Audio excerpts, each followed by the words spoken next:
Testing, testing. Testing, testing. That sounds a tad tinny.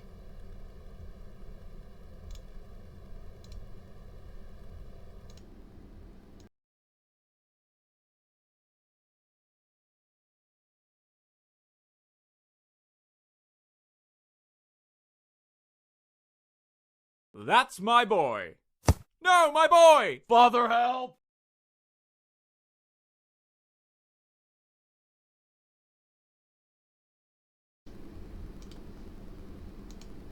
Testing, testing. Alright, much clearer. Hello, hello, hello. Welcome, murder. Welcome, everyone, to another stream of Fate, Grand Order. Today, we're gonna be beginning Hyenkyo. So, I hope you're all ready.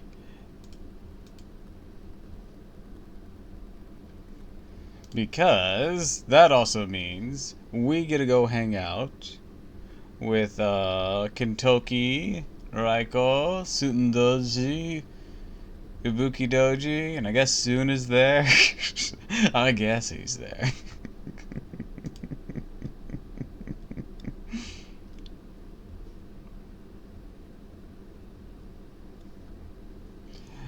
But that should be exciting. Ibuki Doji and Raiko, let's go. I didn't say Ibuki. I never said we got to hang out with her. I said Ubaraki. If I did say Ibuki, my bad. I meant Ubaraki. Then again, I wouldn't say we hung out with Ubaraki or shooting much. We encountered them multiple times, and the same, and similarly with Ibuki, we encounter her. I wouldn't call our interactions hanging out the same way I would Raiko and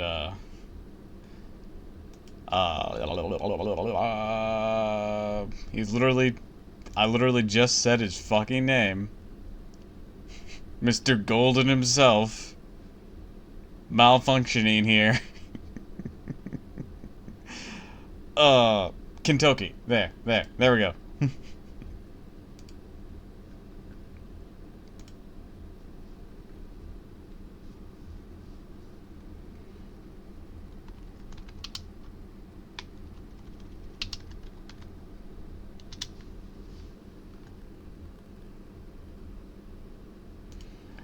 Alright, anyways. Sorry, I have another tab going. Someone else that, I enjoy. So, let's switch on over. Shrink me down. Shimmy over here. That good? Not quite.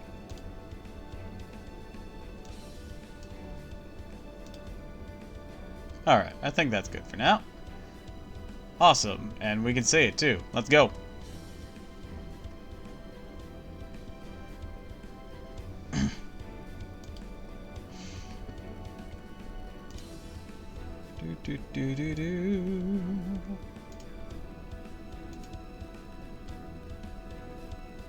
Alright, I just want to check a few things here. Got that done. I had considered doing, like, an interlude day, especially to get Candace's thing, but I didn't know if that would interest anyone. Plus, you know, we still got those leyline stones that we can use until they expire, and continuing on with the story would give us a chance to potentially use those if we needed to. We still have the remnants of that one main interlude thing being added that we can only pick up after Seraph. So, yeah, all these are running. Tempting as Scheherazade is, I can't fall to it. Thick as cream of wheat. No, cream of wheat is actually kind of thin. Or relatively thin in comparison. Thick as oatmeal, there we go.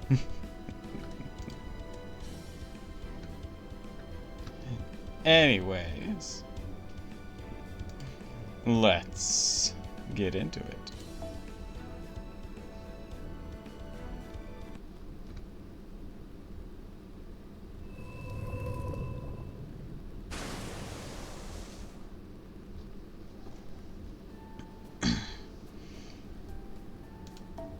The Shadow Borders now dock to the Wandering Seaport 1. All Chaldea staff, please disembark at your earliest convenience.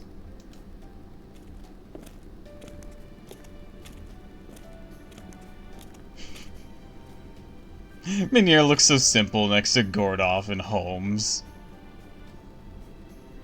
Great job out there, Shadow Border. That's right. It only took about 20 minutes from the time we anchored in the storm border outside and made our way here in the Shadow Border. Thank you again, Nemo. I don't know what we would have done without your help. You're amazing. Well, I'm Triton as well as Nemo. When it comes to navigating the ocean, you better believe I can hold my own against the storm border. I doubt my Nautilus will ever serve as a strategy room for you guys again, but it's still nice to hear that. Well done. Everyone, I've been eagerly awaiting your return. Congratulations on your victory over the Atlantic Lost Belt. Not only did you succeed your primary objective brilliantly, you even brought back a more fascinating souvenir than I could have ever imagined. That battleship out there is truly fantabulous. That data you sent painted a truly spectacular picture. Now that I've seen it in person, your data hardly did it justice. Well, I can certainly understand how you feel, Scion. Miss Scion, I'm afraid I must ask that you postpone indulging your curiosity a bit longer. I believe you're already aware of the situation and the next move we need to make. We had better believe it. Not to worry, our next mission's right up my alley as well.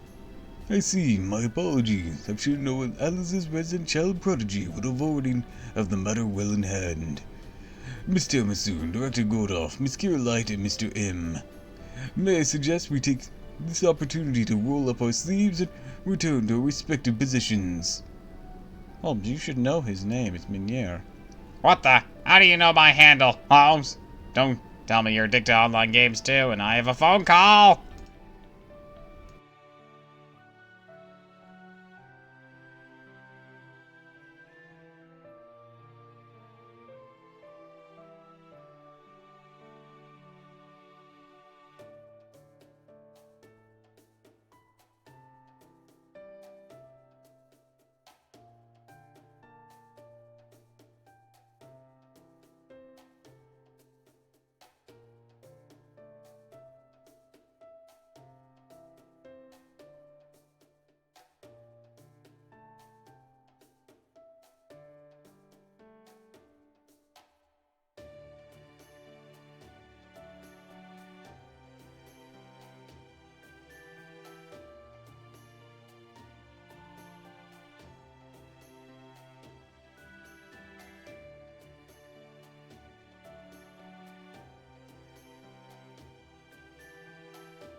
Sorry for that delay.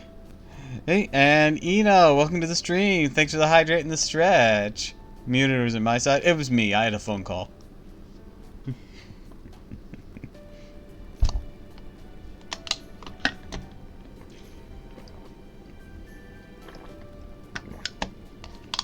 Welcome, welcome, welcome.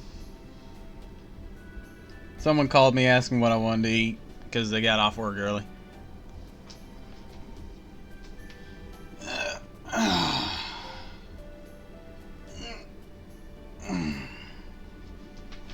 Probably gonna need a pee real quick. Yeah, I'm gonna go ahead and do that. I'll be right back, guys. Sorry doing this so early. Give me a moment.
Alright, I'm back.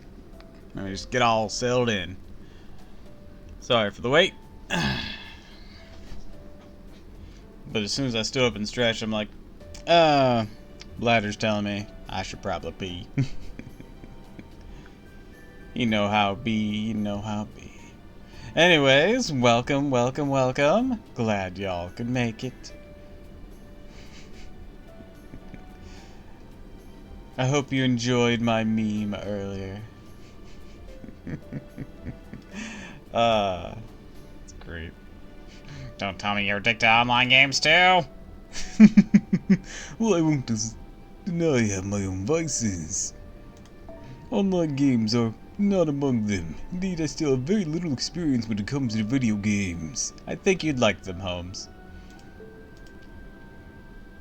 No, that was just a small demonstration of my skill.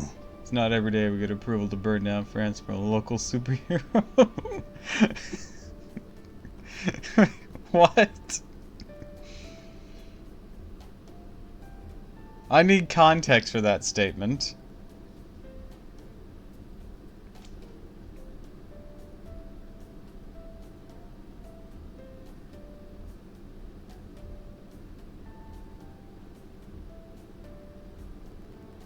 Indy gave approval. Well, I can't trust any of you guys with the well-being of the masses. I love y'all, but like, cannot trust you with their well-being.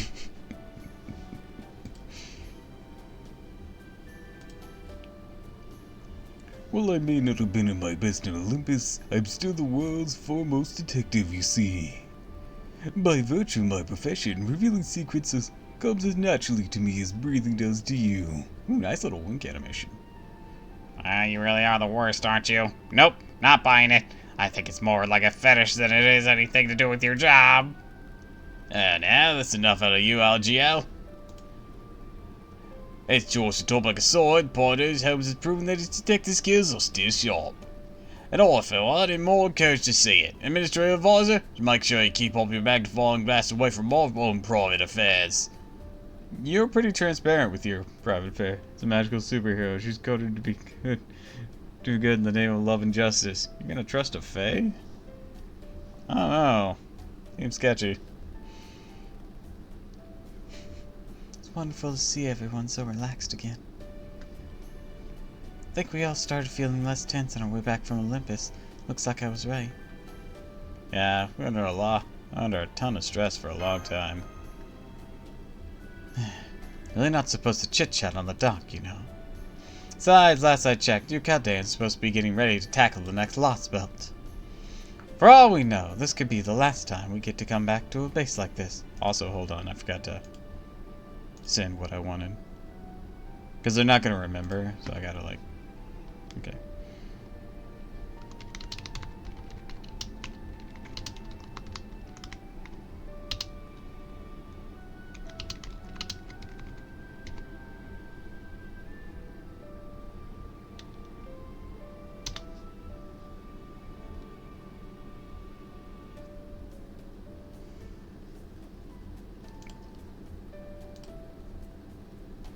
There we go.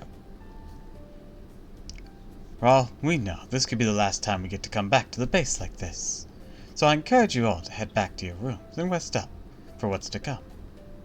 Oh yes, certainly don't have to tell me twice. I've been looking forward to put my feet up on the fluffy bed and drifting off without having to worry about being woken up by an emergency alert for ages now. Oh yes, by the way, kitten. Shouldn't my gorgeous director's office be done by now? What? Right. How could I forget? How's that coming along, Sire? Yeah, of course it's all done. However, as luck would have it, I just began further renovations a few minutes ago with the aim of making it even more gorgeous than before. In the meantime, Gordoff, I would ask you to continue to look forward to the office of your dreams. From the comfortable Storehouse 3 for the time being. I don't believe this. She clearly forgot all about me. But instead of admitting her mistake, she showed the power straight through with a 1,000-watt smile. What are you and Da Vinci gonna do now, Captain? I'm going to head right back to the storm border. It's still pretty unstable, even with all the renovations we made in Atlantis. I need to shore it up so we can eventually operate even without my presence, or the storm border for that matter. I see, so you'll be replacing the vital parts currently supported by the Ornitrex Phantasm with real ones. Seems then like you'll have a great deal of welding ahead of you. Yeah, once that's done, I have to replace the central control systems with something that doesn't depend on the shadow border, so we can stop piling more work on Da Vinci. I take it everything's ready to go, Scion. You know it! I already finished moving your things out so you can focus all your energy on the construction. What does all that mean exactly? She means that both Captain and Da Vinci will be staying on the storm border for the time being. In the meantime, the rest of us will remain here at the Chaldea base to prepare for the next Lost Belt operation. Miss Telmasu, your task will be training to further improve your master capabilities. Miss Caroline, you'll be fine-tuning the Ornitrex. And Miss Scion and I will begin investigating and analyzing the foreign god in earnest. You can do that? Only when the information we currently have available, but yes. My first order of business will be to pursue the hemisphere records we brought along from Chaldea's Antarctic base. Those records should contain information on former director Olga Marie, who now returned to the form of the foreign god, and her father, Sir Morsbury, the founder of Chaldea. In that sense, I suppose it will be an internal affair investigation of sorts. As for Miss Scion, she'll be... Say no more. You want me to observe and examine everything I can about the external side, the foreign god that now exists on our planet. You can do that? Oh, look, you surprised me so much I'll react in the same way as Tamasu. So you did. It's very entertaining to watch. At any rate, yes, I can indeed determine the foreign god's whereabouts now. In fact, I've already done so. All is within Transmigresses 2's analytical capabilities. You may think of them as being analogs to Sheba from the original Chaldea, if that helps. As we speak, the foreign god signals left the Antarctic Lost Belt, or Atlantic Lost Belt, moved to South American one where it's holding position. After I had Transmigresses 2 analyze the time-lapse footage, it concluded that it could not observe a future where the signal would leave South America while the world was in the current bleached state. Which means we can expect the foreign god to remain in South America for the time being. She's not moving from South America, Lost Belt, then... Crystaria's magecraft injured her so bad she can no longer move.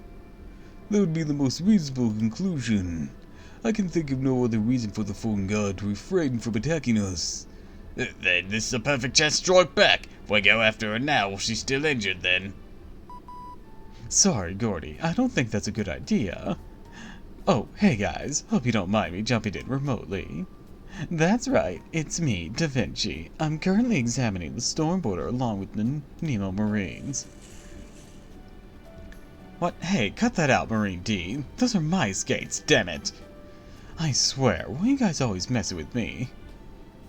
'Cause we're both riders makes us rivals, and there's no way we're gonna let you win without a fight. Since you got the land covered, we got the sea covered. Whoever's up controlling the skies will win it all. That's why one of these days, we're gonna have Captain fight you to see who gets to keep the storm border. Come on, Marines, winner takes all. Let's begin this thing. Huh? What are you guys even talking about? Just ignore them, Da Vinci. More importantly, wasn't there something you wanted to tell us? Oh, right. I almost forgot. You know, Captain, it wouldn't kill you to keep these guys in line. Anyways, speaking of my capacity as a technical advisor, I have to strongly advise against trying to attack the foreign god in South America right now. Even if she really is as badly injured as we're assuming, we'd still be no match for her, at least not yet. Based on what we observed in Olympus, the foreign god's spirit origin output is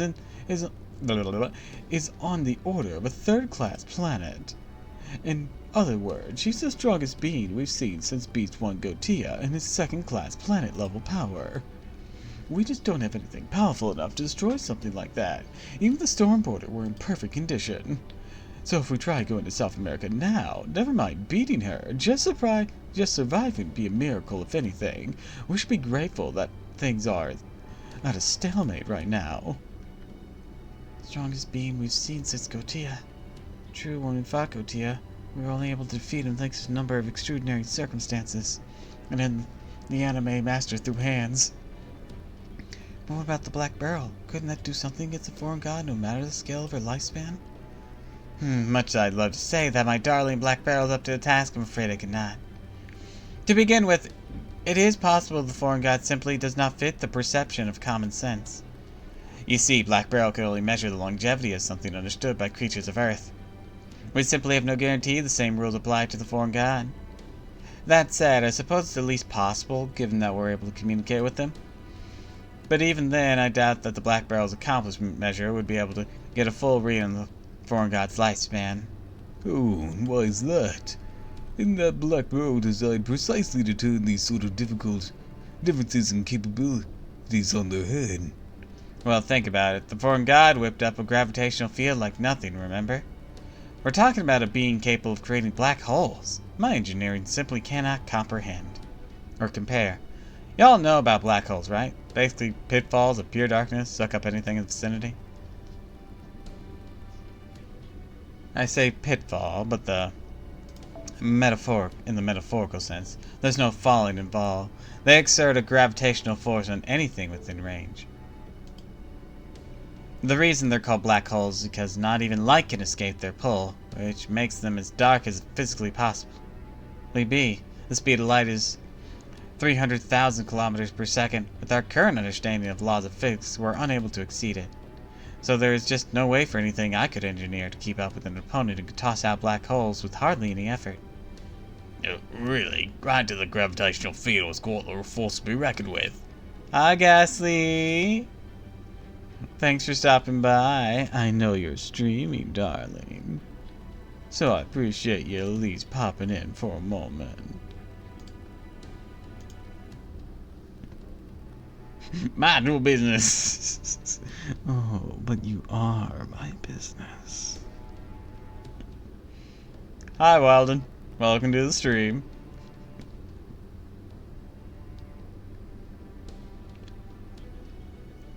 Anyways, I do welcome you to stick around even if I'm just in another tab, if you so desire. Does this mean there's just nothing we can do against someone with black holes in their arsenal? No, it's not quite accurate. I'm not saying that black holes are simply strong by virtue of their nature. In fact, increasing gravity is actually very simple. All one has to do is compress mass and raise its density. For example, if we could compress Earth's mass to the size of a fingertip, it would become a black hole. So, the mechanics behind a black hole's creation are clearly understood. We simply lack the engineering skills to create one. Probably for the best. We'd all die. Honestly speak, new black holes are forming throughout the universe. There is an inevitable result of what happens. When a large star reaches the end of its life cycle and collapses under its own weight, they're part of the stellar life, and as such, they occur throughout the universe on a daily basis. In other words, the foreign gods using the same mechanisms as the cosmos itself. Which means even the very scale we employed must use completely different units of measurement than hers. Is that correct? I'm afraid so. The Black Barrel is designed for fighting life forms, regardless of how powerful those life forms may be. But unfortunately for us, humanity has yet to devise a calculation that not only capable of measuring the lifespan of celestial objects, but using that measurement as a weapon. The only reason we're able to use it to defeat the gods of Olympus is because they were part of a theory that only worked in a lost belt. But differently, because they were once a foundational factor. Or put differently, because they were once a foundational factor of human history, then there's no way for us to use the Black Barrel to stop the foreign gods and use target's own longevity as ammunition. Correct. Our battle with the foreign god will be determined solely by how much energy we're able to produce. So if our opponent's outputting as much energy as your average star, we'll need to come up with a weapon that can match and exceed it. Is that even possible? I suggest we leave that topic for a later time. For the moment, stabilizing the storm border is our top priority. Even if we get the storm border in perfect working order, what good will it do if we don't have any useful weapons to bring to bear? I wouldn't worry about that. We do have some idea of where we might find such a weapon, don't we, Da Vinci? Maybe.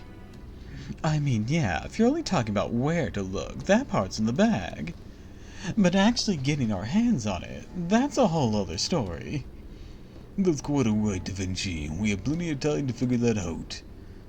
In the meantime, there's something I'd like to ask you regarding Codex Similis.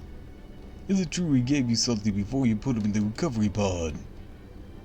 Oh, that. I'm surprised you know about that, Holmes. Who spilled the beans anyways? That'd be me. You're talking about the memory chip, right? I'm the one who told him about it and how it probably has records of the Cryptor's communications. Right you are, Miniere.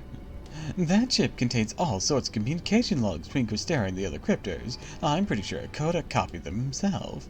Most of it was about the Atlantic Lost Belt, so it's all pretty useless now. There were 2 bits I found interesting, though. Oh, what were those? First, the attack on our world began with the bleached earth phenomenon, not the trees of emptiness. And second, that the bleached earth phenomenon's point of origin was in North America in Area 51. So the trees... North America, Area 51? The fuck? Yeah, we've been seeing stuff alluding to that. May not have a great deal of information at this point, but nonetheless. Da Vinci, would you be so kind as to send those data over to me as well? Sure thing, knock yourself out. Alright, that's all for now. Of course it was our fault. Fucking government. The storm border isn't going to improve itself after all. Tiramisu, Mash, I know things aren't easy right now, but try not to let them get you guys down, okay? Don't worry, you'll feel a lot less anxious once you've had a good rest and gotten back to the swing of things with your training. I might not get to see you guys for a while. Next time I do, I look forward to seeing how much you've grown. Da Vinci already brought up everything I wished to, so there's not much left for me to say. Now that the foreign god has arrived on Earth, the situation's changed dramatically. However, that does not mean we should panic. Tsundere is gonna tsundere after all. Wait, what's that supposed to mean?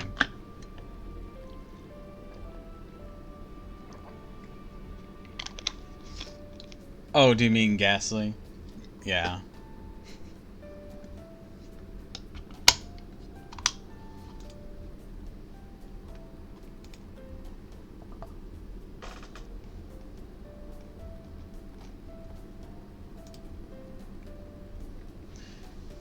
However, that does not mean we should panic.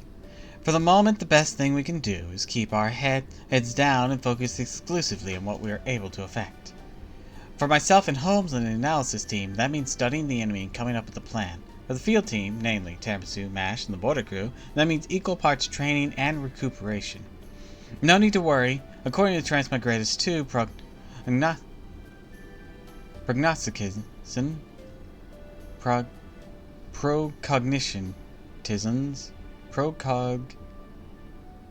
prognostications, that's a weird word. The world should remain perfectly intact for at least another month. And as the Atlantis Lost Belt's resident genius, that gives me more than enough time to come up with a plan guaranteed to succeed. I encourage you all to kick back, relax, and enjoy the standby time as best you can.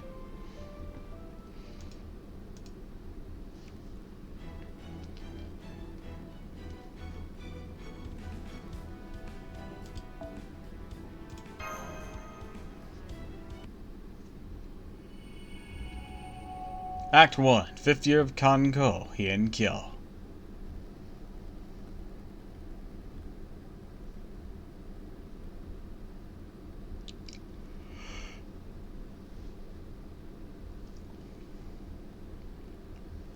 The moon is watching. It's the dead of night, the time when humans lay fast asleep and wild beasts wait with bated breaths, as the moon alone looks down upon the capital reverberating with evil. It asked, "Haven't we been here before?"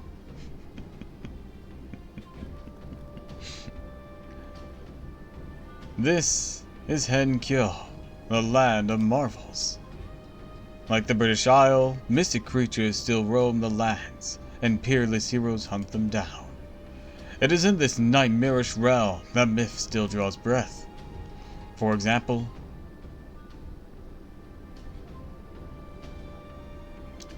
Saiji, located on the southwest end of Hienkyo's central area. It was rebuilt only recently after a fire burned it to the ground many years ago.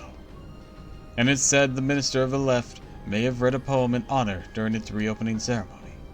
Speaking of the Minister of the Left, Fujiwara, he's one of the Emperor's most trusted aides. A striking figure in both body and deed, none embodies the capital's prosperity or authority better than him. As such, Saji, which is close connection to him, is a place of miracles. Or at least it should have been. Instead, it was a home to rage, to malice. Indeed, as the moon looked down, a vicious monster, practically the embodiment of loathing, he roams the sacred grounds of this holy temple. Shut up!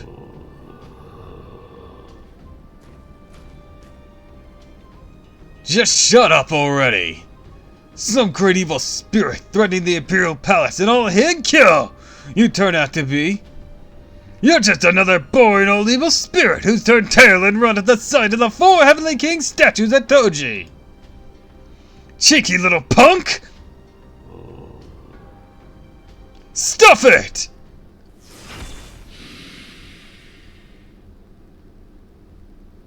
With one swing of his blade, the battle was over before it began. In a flash, the supposedly great evil spirit's formless body was scattered to the 4 winds. Ha! Done and done! This is what it means to be a brave warrior. A Heian warrior. He is part of the last line of defense, keeping the people of these Far East islands safe from the multitude of wicked monsters that threaten its peace. No, that wasn't it either. What am I missing? Things were never like this back when I was living on the mountain. What's wrong? What don't I get? Or what don't I got? Damn it, this just ain't gonna cut it. Guarding the city, hardly a task worthy of one of Raiko's 4 Heavenly Kings. Damn it, at this rate, I'll never be able to be a master.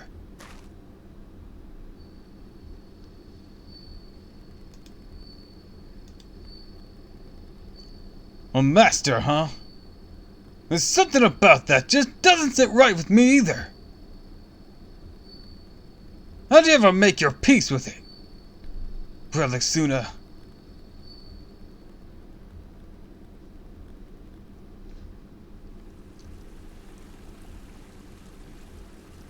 The Horikawa.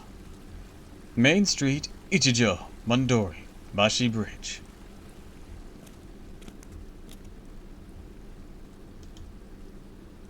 You there, young lady. Yes, officer? Oh, what can I do for you at this hour of the night? Officer, huh? I suppose I can see why you make them mistake me for one, but no, I'm an officer no longer. I'm a warrior, a retainer from Setsu. Then does that mean you're the famous sword fighter from the Genji family? I see you're well informed indeed, young lady. In that case, I must trust you also already know the Minister of the Last has tasked the Genji family with defending the city from any who would threaten it. Yes, of course. None of us city residents would still be alive today if it weren't for the warriors of Genji. Thank you so much for all you've done for us. If there's anything I can do to show my appreciation, O valiant warrior, you need but say the word. Very well then, in that case, I would like a dance. Did you say a dance? I did. The moon is rather clear tonight. I would like you to dance atop the bridge so I may watch you alongside the moon's reflections on the water's surface. Do you still not understand what I mean? You would do well to peer into the water. Perhaps, if you had not taken such an undue pride in this transformation, Ubaraki, you might have noticed you forgot to change your shadow to match.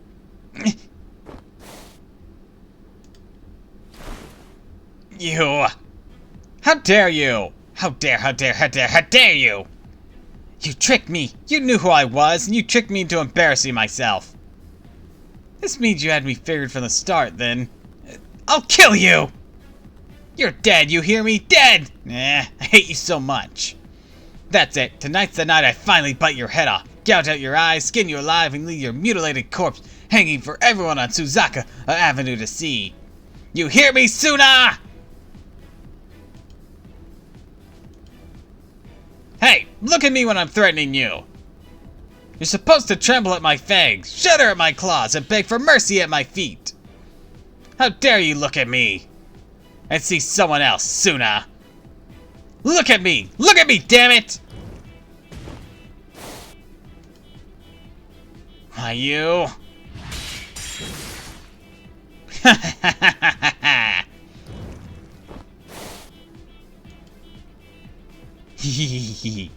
My, little Suna. Are you terrified of me that you can't move? Good, that's more like it. Yes, that's right. I've grown stronger since that night. Much stronger! I learned a lot on Mount Oe, Suna, and that time I spent with shooting, I learned everything I needed to know about being a better Oni. Now I'm just getting started. One of these days, I'm gonna lead every Oni in all of Japan. As the pair Oni kings of Mount Oe, Shootin and I will ascend upon high, wipe out you Genjis, and devour every last person on the face of the earth. What will you eat then? Excuse me? Yeah, this is one of those plans where you like completely delete your food source. Well, what are you living off now? Mostly wild game. Why not stick to that? Because vengeance on humans or some shit. I don't know. Why even do this?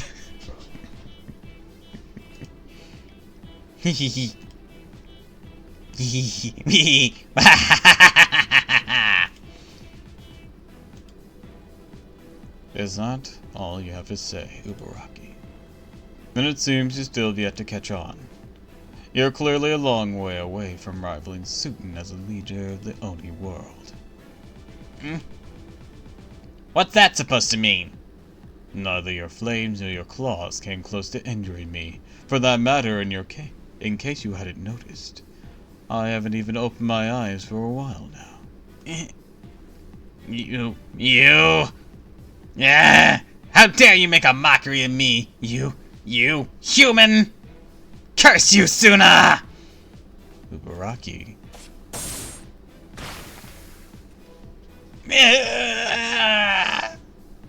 My arm! You cut off my right arm! Oh god, it hurts! Damn you! You bastard! Suna!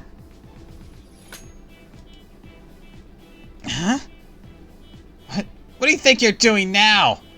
How'd you see through your sword? Aren't you coming for my head next? Come at me again, damn it! Go on, I dare you! Next time you swing your sword at me, that's when I'll bite your head off! I mean it! It seems there's no servant to be found here. You have yet to use a single support spell, even after having your arm cut off. So clearly you're not a master. Huh?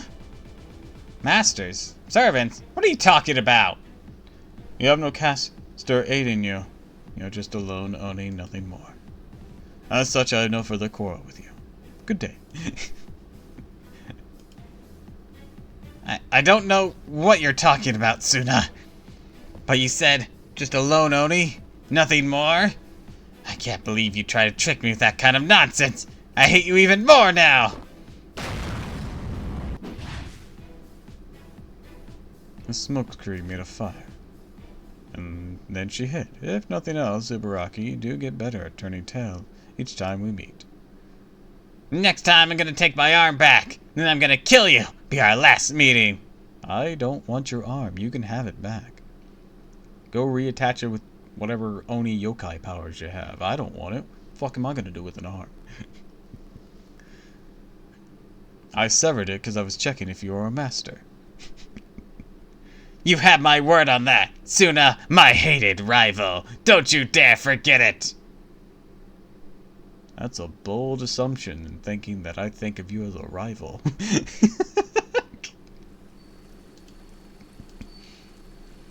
So she's returned to the mountain.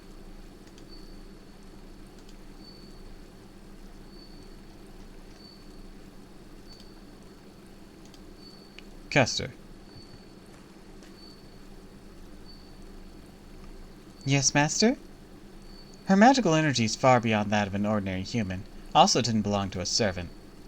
Perhaps she was a phantasmal, or... She's an Oni. Right, of course. You've never heard of such a creature in the land you hail from. Ubaraki and I have something of a history, as you may have guessed, but never mind that now. For the time being, I shall hold on to this arm myself. Understood. So, that is what it feels like to have one's senses enhanced with magecraft. Magnificent work, Kester. As you can see, I remain without a scratch even after facing off with an Oni. Don't be ridiculous, Lord Suna. All I did was cast a simple spell to temporarily enhance your senses. You're the one who evaded those fearsome attacks, without any physical enhancement or protection from claw and flame. And what more, you did so entirely with your eyes closed. Truly incredible feat if I ever seen one, Master. Hardly. Anyone who carries a sword could. Well, maybe not. But I will say that any warrior at the top of their art, that is, any Raiko's 4 heavenly kings, could do as much. Or at least they should. Alright, my Kester, let us be off. We have more quarry we must find tonight. Yes, Master. Understood.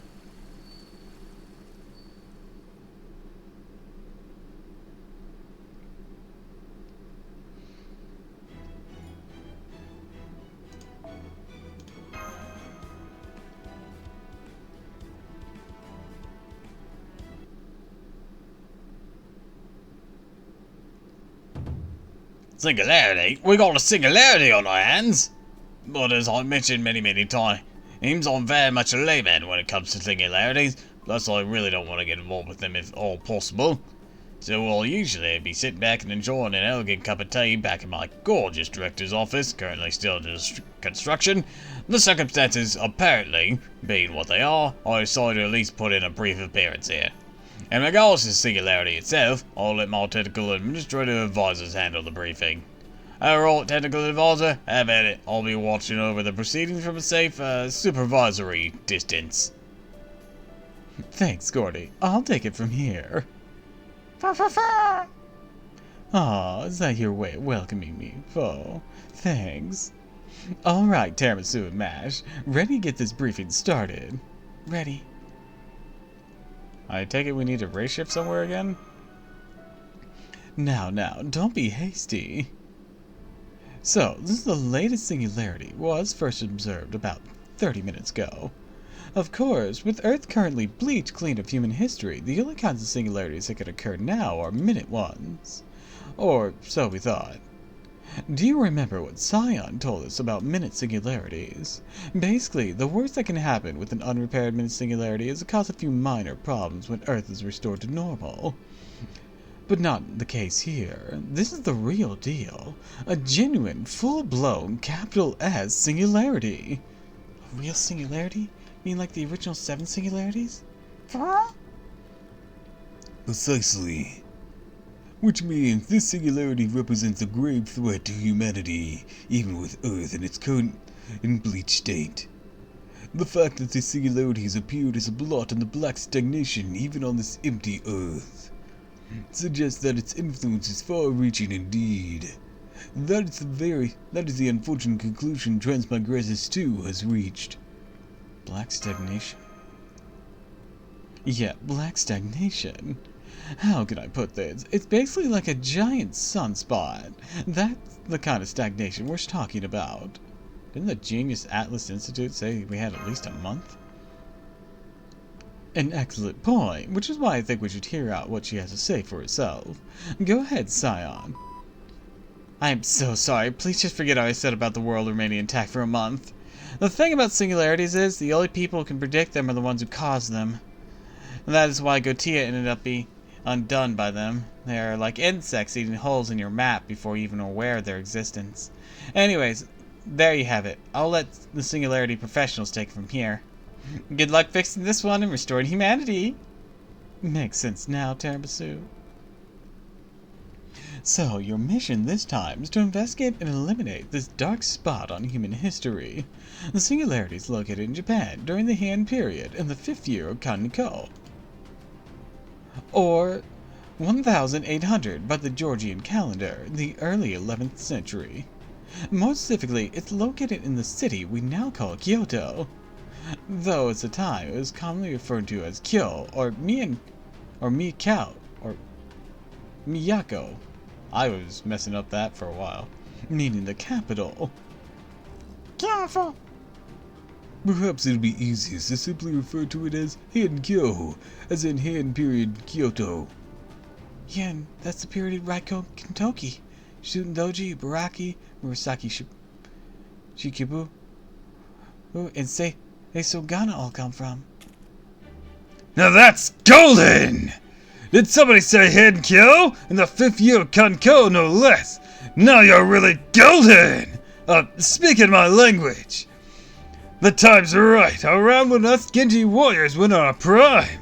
I recall that was just before a big Oni cleanup operation. Which means you can expect to see yours truly. So you better believe me and Boss Raiko can be all over this. Well, I know Raiko's kinda busy getting things ready now. I'm sure she'll come in running in a flash. You gave the word, Master. Kentucky means golden time, right? Then this really is your time to shine. Hell yeah! That's true. You are almost surely know this Heian-kyo plays better than anyone. And if we could meet up with your historical counterpart, I bet you'd be perfect for getting him to cooperate with us and share what he knows. So I agree that having you come along would be ideal, if that were possible. Huh? What's the matter, shortstop? Why the long face? Well, the thing is... Hello everyone, long time no see. Fumo Kotaro, at your service. Kotaro and Danzo, likewise. Where you two come from? What is with the ninja servants always popping up where you least expect them? Sure, I might be able to handle the surprise thanks to the nerves of steel cultivated during a lifetime of racing, but you could easily cause Mount St. Mitchell here to die of shock. Toby's not even sticking to the food theme anymore. I am so sorry, Director Goro. I promise I will be more careful from now on. Good. But, all within reason, of course. I'm aware your ninjas are all about stealth after all. Master, Lord Kentucky, Lord Godolph, other distinguished guest. Will you please hear what we have to say? Of course we will. Thank you, Master. You see, Lady Danzo and I sensed something was wrong at almost exactly the same time. 30 minutes ago. Same time the Singularity appeared. Right. Both Lady Danzo and I were momentarily overcome by the exact same sensation. A sensation like hearing a squirming insect, which we think is directly connected to Limbo, the alter ego.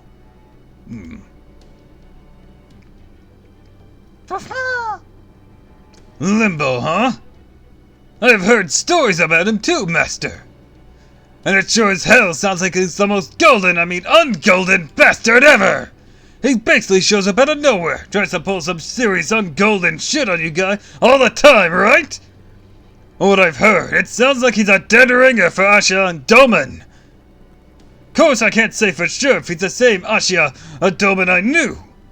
But I do know for sure he was hanging out in Kyo right around the year 1008.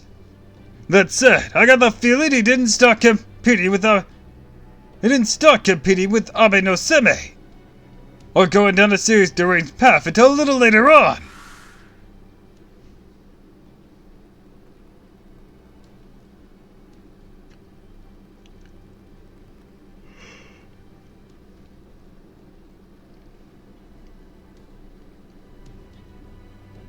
Limbo.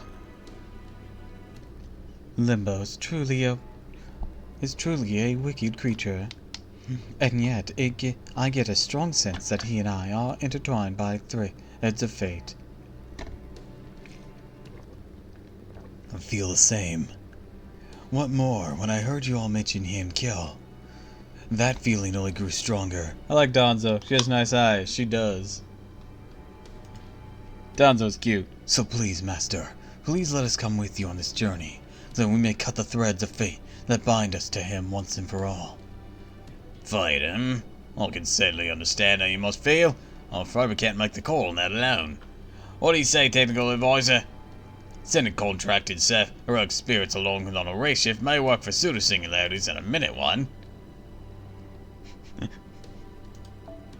They did? Oh, yeah, he did. Hey, I did say this thing. I somehow missed it. Yay, I got to say the thing.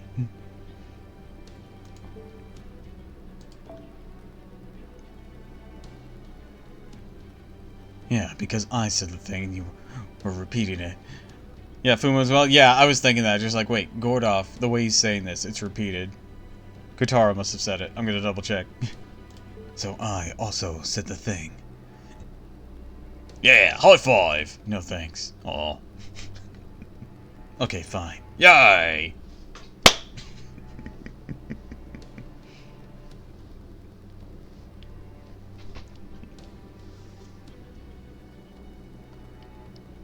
Or you were ever able to send them to a real singularity that easily? As far as I can recall, you could only ever race shift 2 people at most. Keep it up, bro. Love ya. Thanks, Flying Master. Thanks for swinging on by. And thanks for the hydrate. We're starting hand kill today.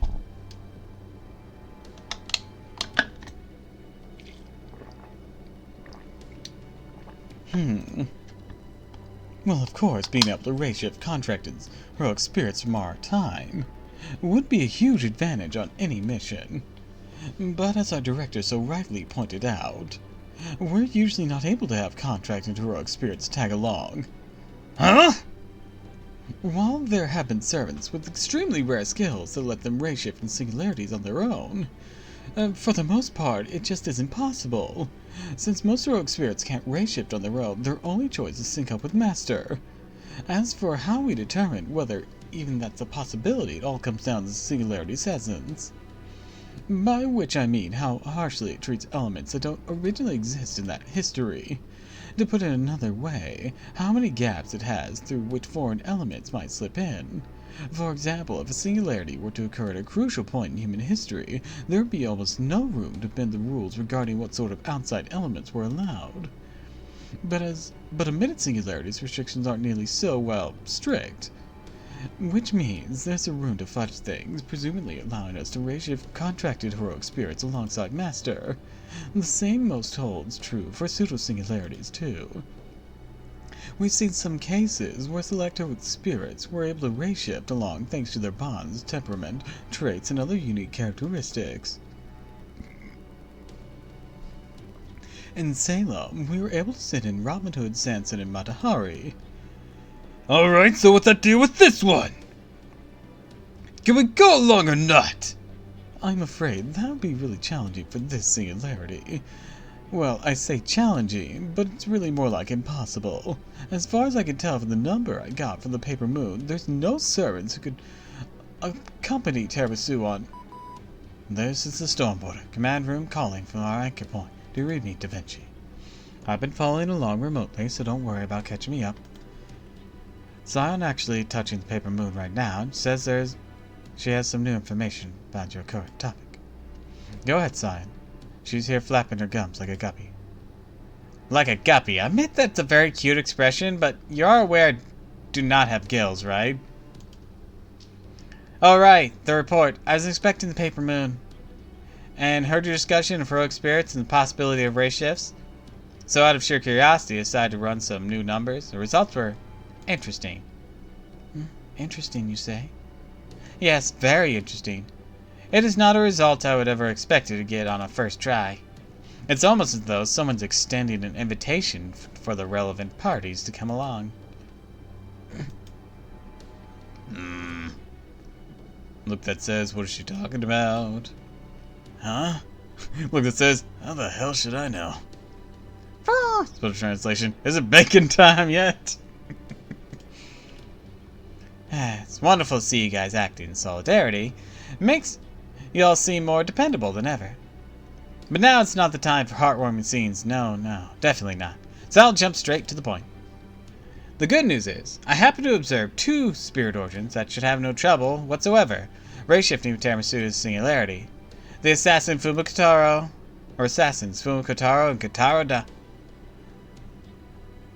and Kotaro Danzo. Or Kato Danzo. Thought it was Kotaro. Oh, it's missing AR here.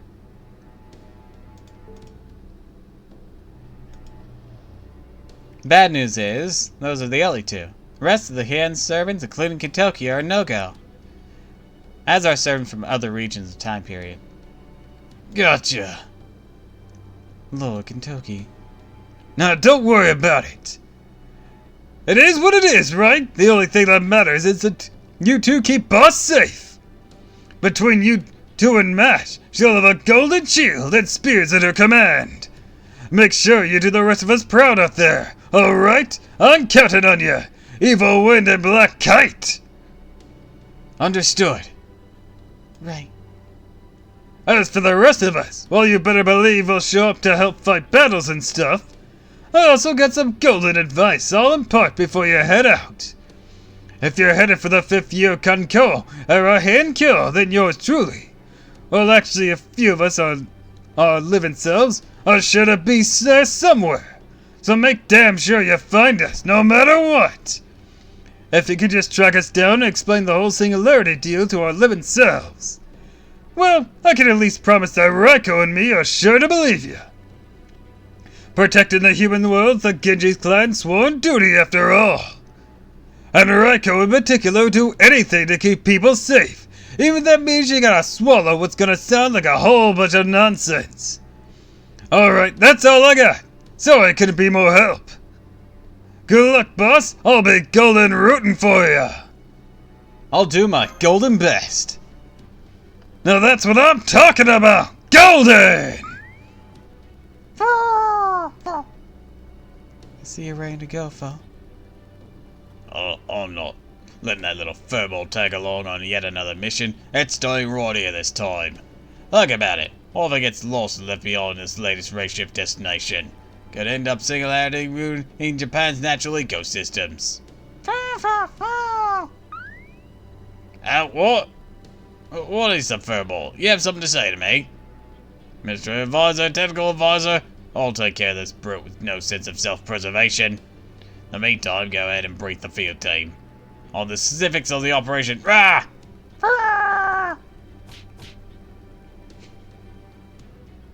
Alright, let's get to it, shall we?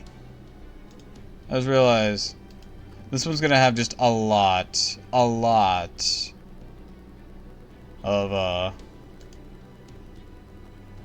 of Kentucky. It's gonna be rough on my throat.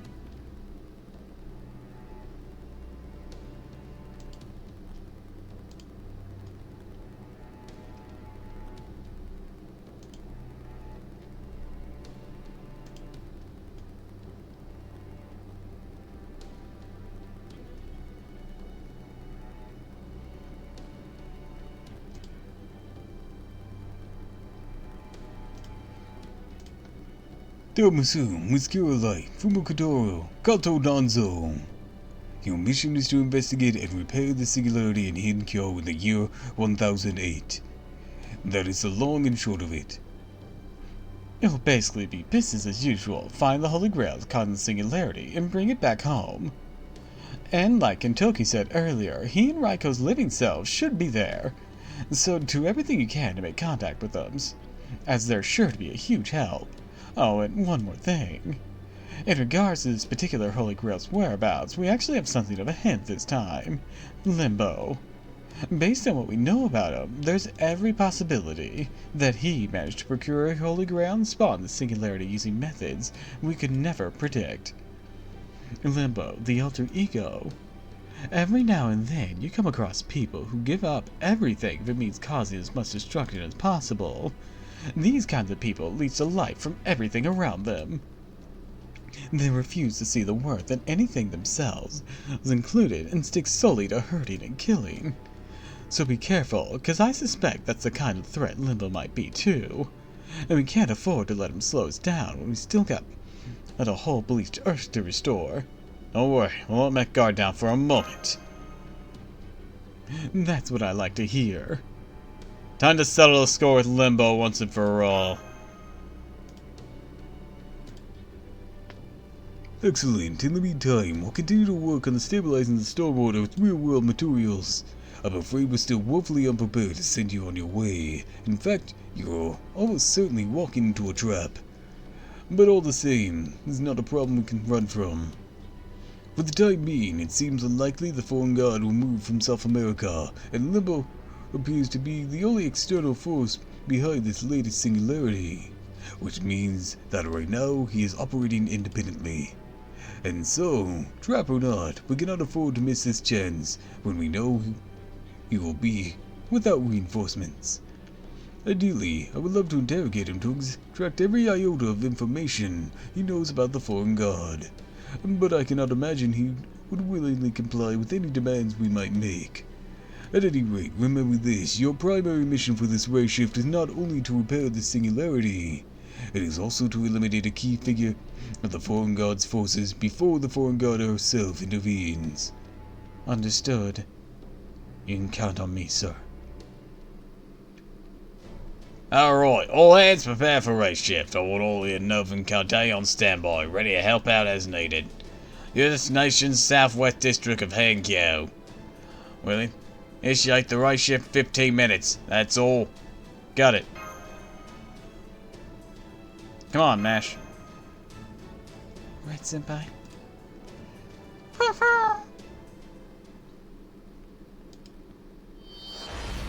Doom doom doom doom doom doom doom doom doom.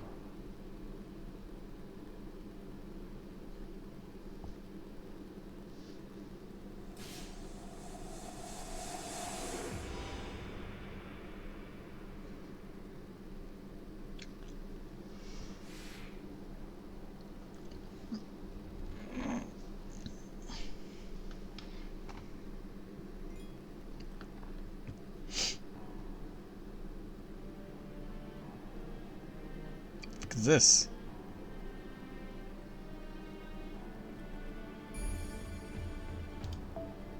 Oh.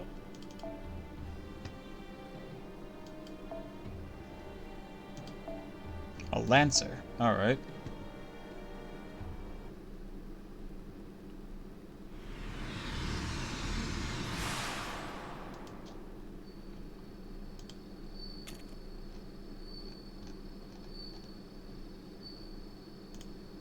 What is this place? Did the race shift work?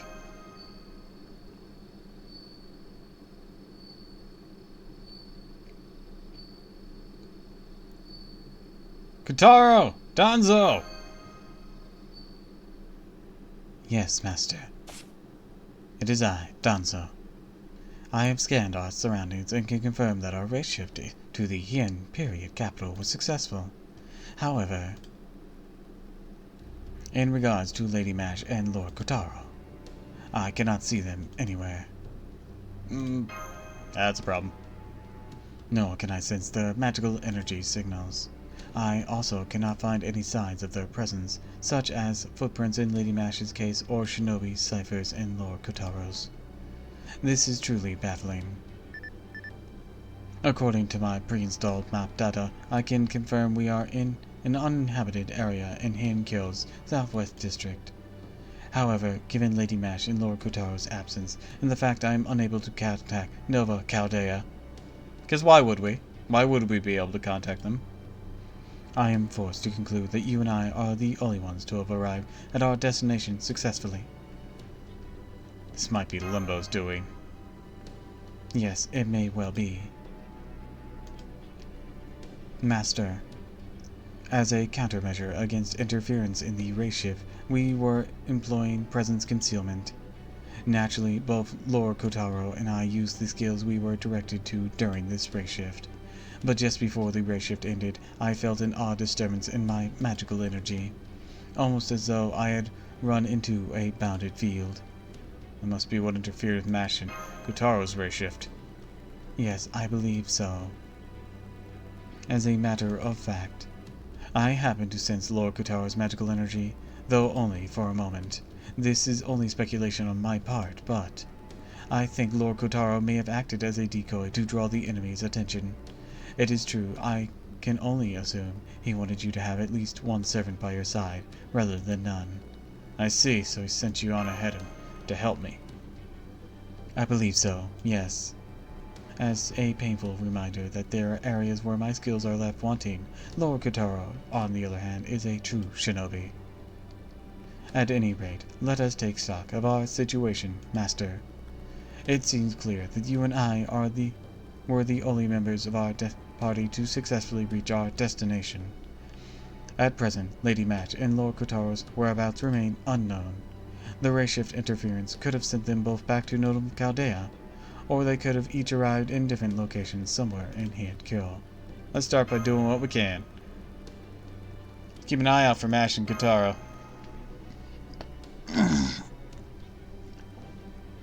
Figure out a way to restore communications with Nova Chaldea. Understood. Then let us get moving and begin our search for our teammates. Oh, we should also try to find a local who can help us, such as Lady Raiko. As for the communication or the comms interference, our solution will depend on the type of bounded field the enemy is using.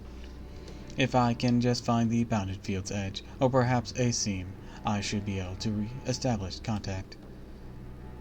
Come on then, let's go. Yes, Master. Wait, just a moment.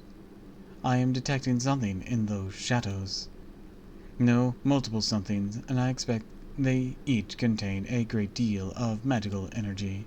So I would urge you to slowly, carefully, get behind me, please. I was too careless.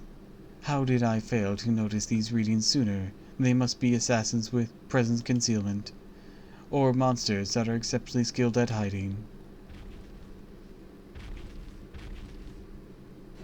Master, get behind me, now. Check you out, big guy. Get ready to fight, Danzo. Understood. Whatever these creatures are, they are clearly hostile. Initiating combat routines, unlocking all mechanical and ninja arts.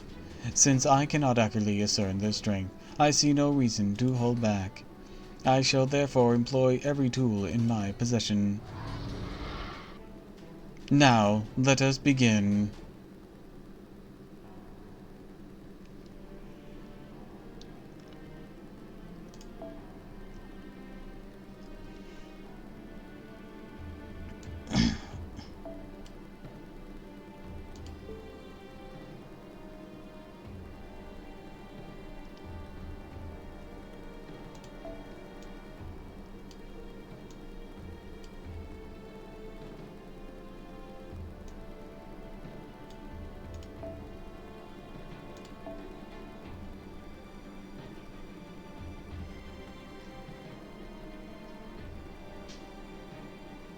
One of the sound panels fell down again. Same one.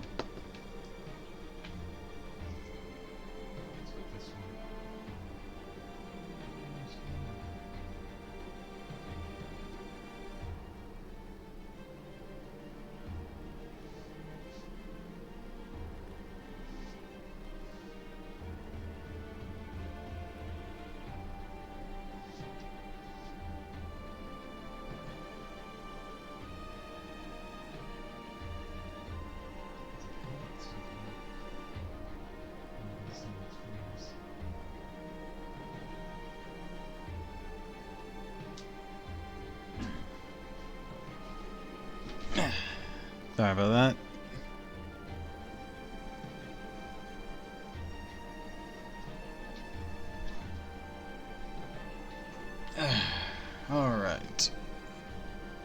looking for something particular. But that filter doesn't seem to be here. I was just curious if anyone had boosted things in Hien Kyo. Alright, let's see. Just a saber to back me up. Much as I love Miss Crane, let's try to do something a little different here. Yagyo and Suna would be good, but I want to get them to max level first.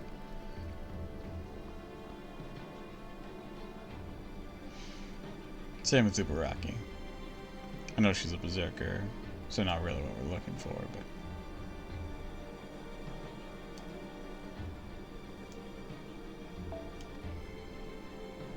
Actually, Miss Crane's gonna level up soon, so... You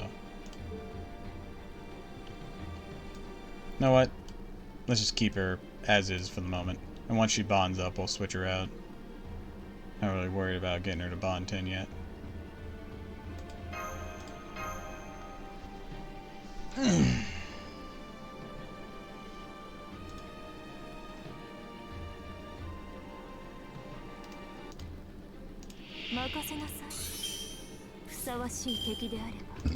Excuse me. Alright.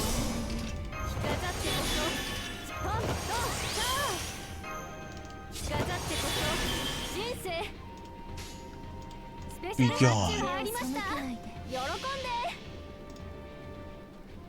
仕様変更やれますとも恩返しいざ打ち上げオールナイト You know what time it is? Time for Rollis Camelot! 恐怖は希望もない何人通るにあたわずモルゴ One turned. 適正反応の沈黙を確認戦闘終了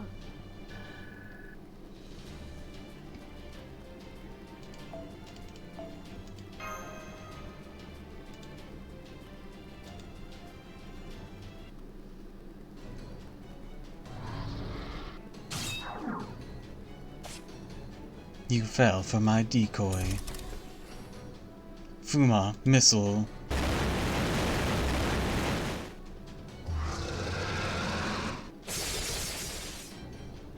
A mass of black blades. Master!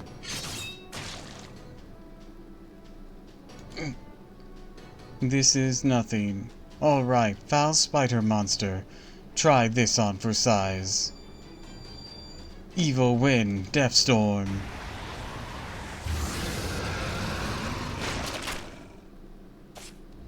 Are you alright, Master? What about you? You're obviously hurt. Oh no, this is not a problem.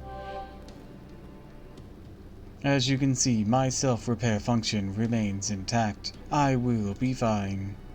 There is nothing to worry about since my spirit core remains undamaged. Rest assured, I am not about to fall now. If Lady Mash and Lord Kotaro are not here, then it falls to me to keep you just as safe as they would. Thank goodness. Glad you're all right. Thank you, Master. I assure you, this is not sufficient to harm any shinobi. All that aside, these creatures we encountered were truly terrifying opponents.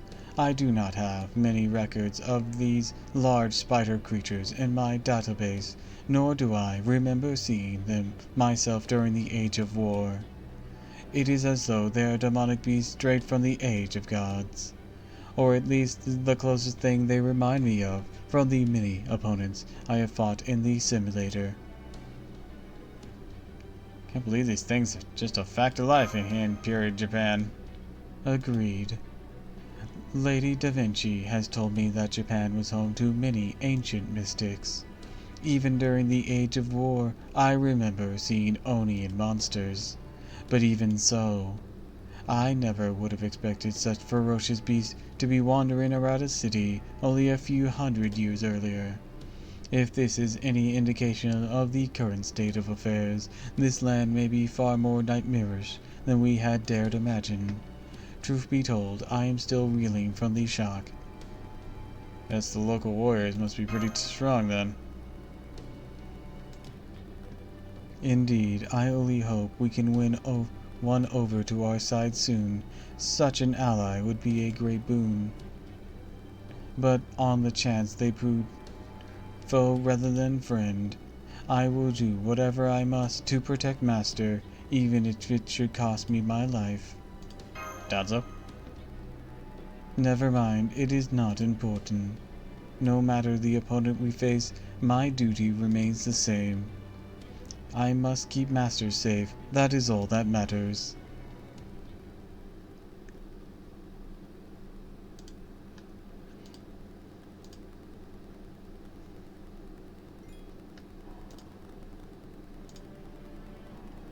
Okay, I'm checking the enhancement menu. So singularity 1, 2, 4. Okay, none for Kya. For him, Kya. Okay.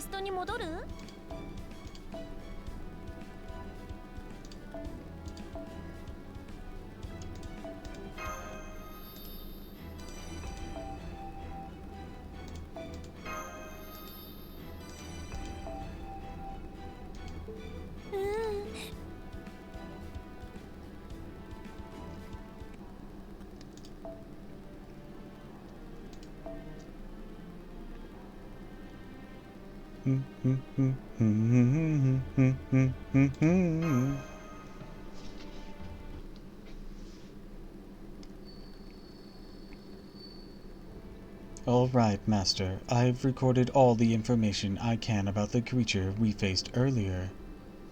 Thanks to the hydrate, Ina. And the stretch.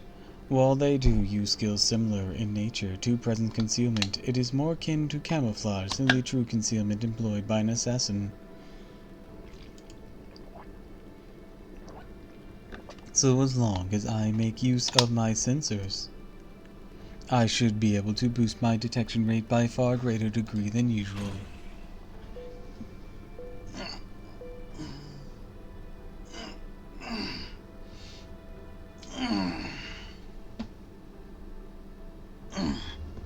Fuma scan, Karakuri style.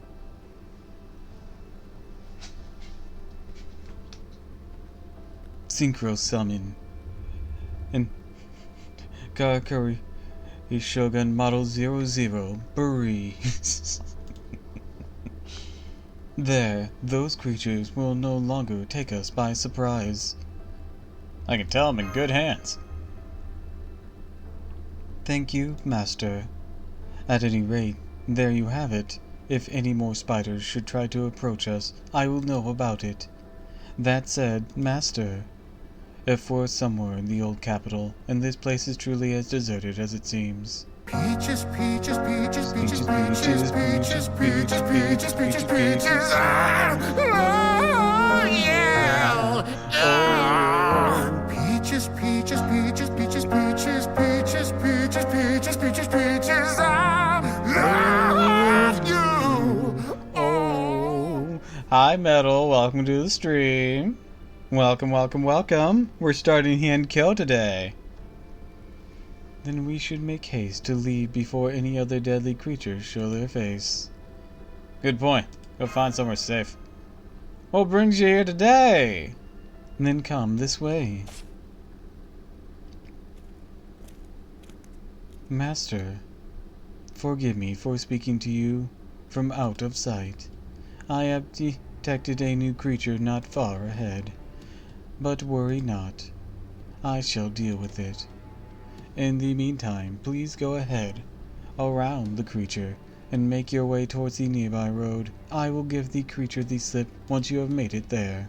If we are lucky, there may even be an officer or two on patrol. Alright, I shall see you later. Wait. Yes, Master. It's too risky to fight alone. We're better off sticking together. But, Master, that would put you in... Right. Understood.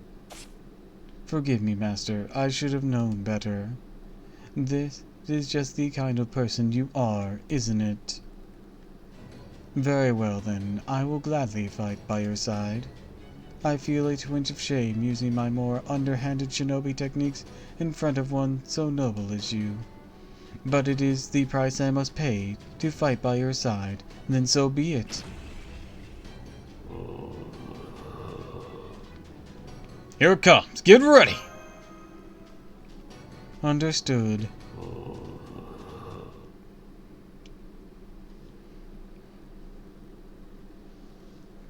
About to throw down. Let's go. 弱き者醜き者であればかかってくるぞ人生命を紡いで仕立てましょうトントンあまり悩ませない簡単に終わらないように仰せのままに仕立てましょう展開しましょう今は限りと旅立つ鳥はあなたの形見を残しましょう天意無法鶴の絵にし涙の別れそれは絶えず見た滅びの海最果てにありながら鳥は明日の道ロードレスキャメロン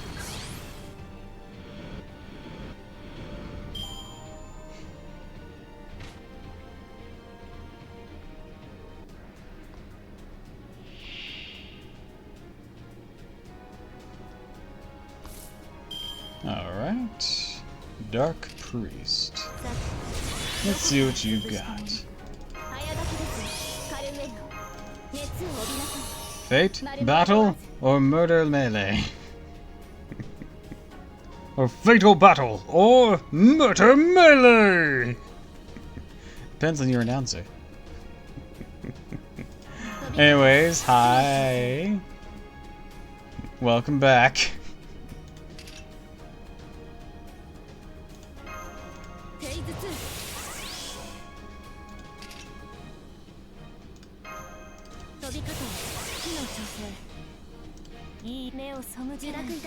Had dinner and chores, lol. That's okay. We're just getting started.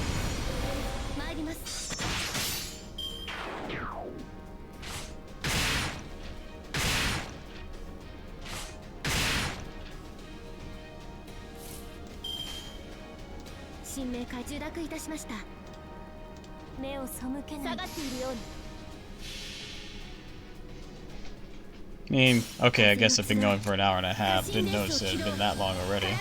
But we're practically getting started.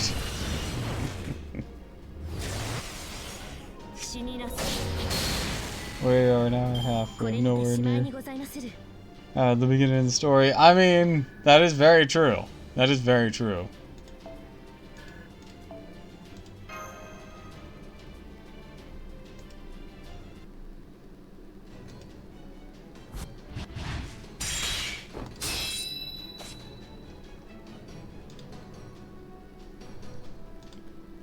It's over. Take this. Grenade. No, I think I've seen something like that before. You have. While I have no recollection of the events of Shimois myself, I did view them in Chaldea's database. And that creature we just faced does bear a great resemblance to those dark armored warriors from then. Can't be certain, but I bet Limbo's involved here. Yes, Master. I was just thinking the same thing. Oh.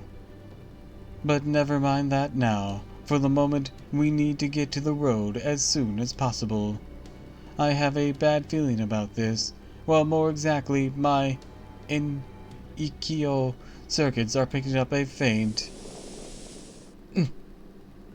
I knew this matched one of my records. This manner of camouflage involves manipulating the very earth itself. Master!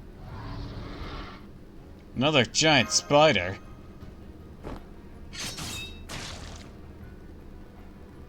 No, how could I be so careless? Danzo! She's injured. We gotta stop. and all to stop me from getting hurt. Please run for it, Master. I'll hold it off. You must make it to the road quickly. I'm not gonna let this thing kill me, I promise. Master, no!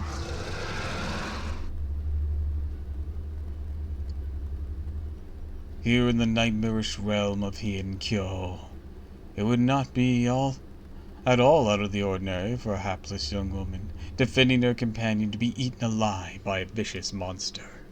Especially here in the far outskirts of Kyo, where great spiders known as Tsuchigumo prowl the land. These horrific beasts are truly embodiment of all that is gruesome and wicked, of the cries of creatures that do not follow the rule of the Emperor. Indeed, any ordinary person facing one of these creatures would usually expect to meet a swift and horrible end, shredded and devoured all at once. But what if, while that person was under attack, a Genji warrior were to pass by? Well, well. I'm impressed you did not abandon your companion to try and save your own skin. Not bad at all. Still, you have rotten luck, crossing paths with a Tsuchigumo. Are you child of one of the nearby warrior families? Or perhaps a relative of some court noble? Stay back. It is not safe to face the creature alone. Please seek help. Help? You want me to call for help? Me? Ask for help? Funniest thing I've heard in ages. Why are you still standing around? Run! That's enough out of you, Spider. Get good, asshole. Did he just cut it in two? But my sensors didn't even see him move. Please tell us, who are you?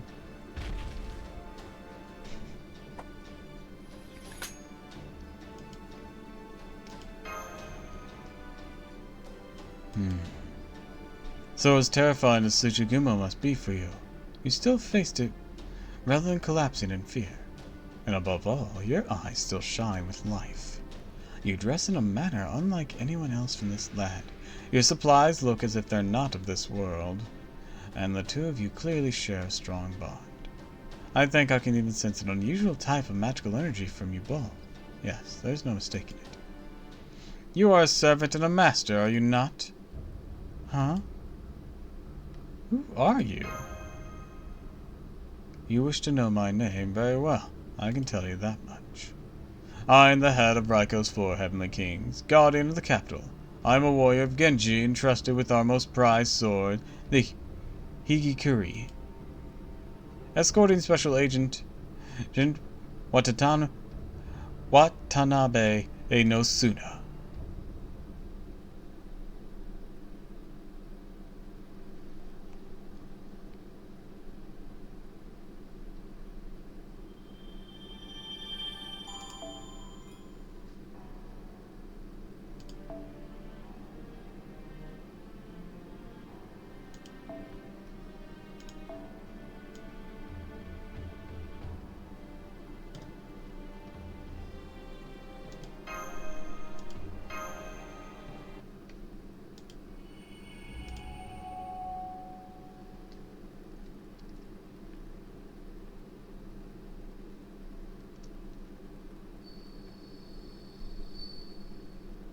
I am the head of Raiko's 4 Heavenly Kings, guardians of the capital. I am the warrior of Genji entrusted with the most prized sword, the Higikuri. Escorting Special Agent Watanabe no Suna. One of Raiko's 4 Heavenly Kings, just like Kintoki! Indeed, as an unparalleled slayer of beasts. So then, that magnificent blade he carries must be the Onikiri Yatsusuna from the Hokkaido Province. The question now is he friend or foe? He may have slain the beast that was threatening our lives, but something inside me, something that is not part of my circuitry, is screaming at me not to let down my guard. I cannot ignore this feeling. I must prepare to fight at a moment's notice to keep Master safe. Caster. Yes, Lord Suna. Medea? You were right, Master. You are facing a servant, I'm certain of it. We are facing a servant, I'm certain of it. I see. Well, that is a cruel twist of fate. Forgive me, foreign girl, despite having just saved your life. I now have no choice but to take it in accordance with the rules of the Imperial Holy Grail War. For Lord Fujiwara no Omichinaga's word is as absolute as edicts from the heavens themselves. Fujiwara no Michinaga. Now face me, Caster! Caster? Master, get behind me, now! Well, well. So you have chosen to get between me and my target. Particular emotions is surprisingly quick. His sword strokes are too fast for me to follow. And what more, they are frighteningly strong. I can feel my limbs groaning under the strain. Even as a servant, I am no match for the mastery of the blade. So this is the head of the Raiko's 4 heavenly kings. But why would one of the 4 heavenly kings attack us, and why is a servant accompanying him? I don't know, but right now, with neither Lady Mash nor Lord Kotaro here to help, it falls to me to keep Master safe, no matter what.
I don't even know if we can actually hurt these guys. This only costs 1 to get in. I don't know. We'll see, we'll see. The endurance battle. Oh! We can hurt them. Sweet.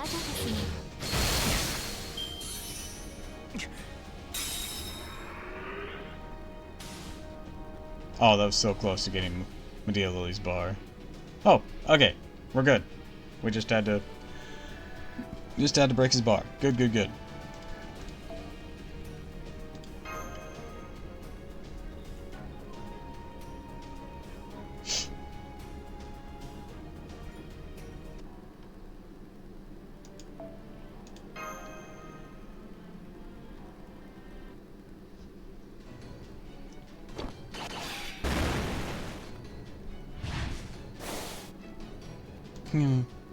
Danzo!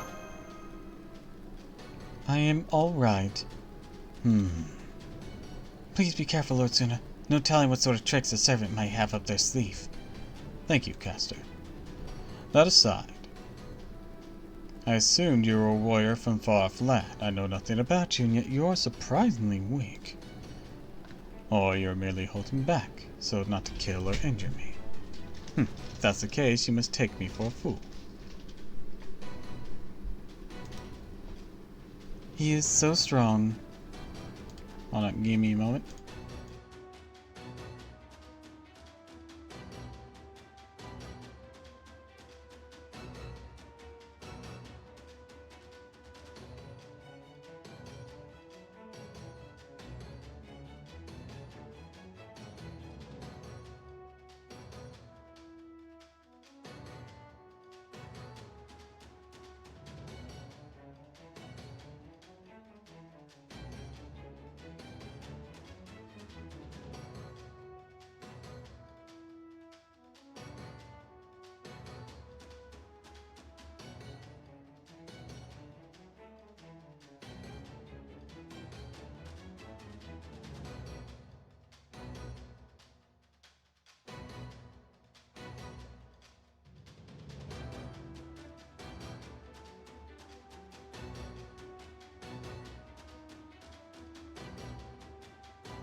I'm back and I have burritos.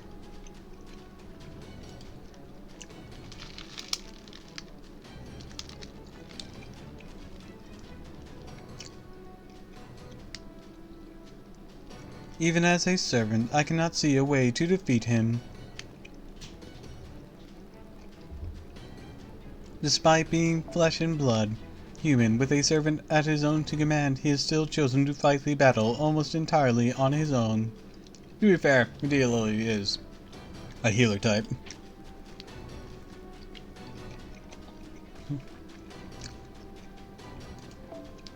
Even though the heroic spirit accompanying him could easily block all manner of non-mystic physical attacks, he relies on her for nothing but support. That is her kit. So this is how a Heian warrior fights. Yeah, we have no reason to fight you, but you do not seem to feel the same. Don't be ridiculous. As masters, there's only one path open to us. As per Lord Fujiwara's decree, the city Kyo is now the field upon which we must do battle. There's nothing more to say. This Sora, he truly means to kill us. There does not seem to be anything I can say that would stop him, which means there is only one option left, though it will not be an easy one.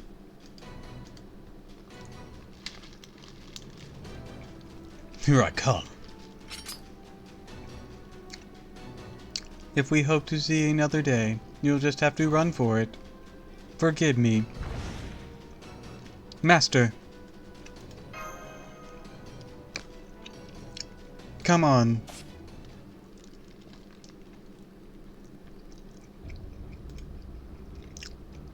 Master, over here.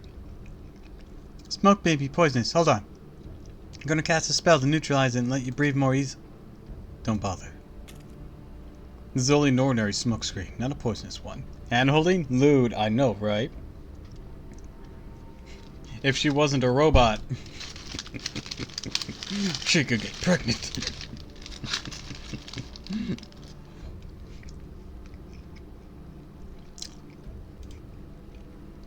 Lord Suna, stop, it's not safe. Don't you get it, Caster? That warrior was clearly trying to keep that girl safe. She could not possibly do so if the gas were poisonous. From the sounds of it, they're already covered a great deal of ground. Shall we go after them? Of course. Come, let's go.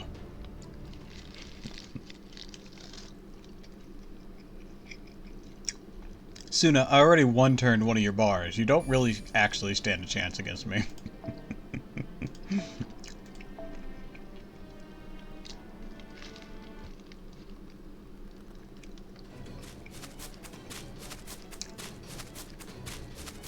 My apologies, Master, but this is an emergency. I hope you can forgive me for carrying you in my arms while we make our escape. Now a bridal carry? Damn, Danzo's forward.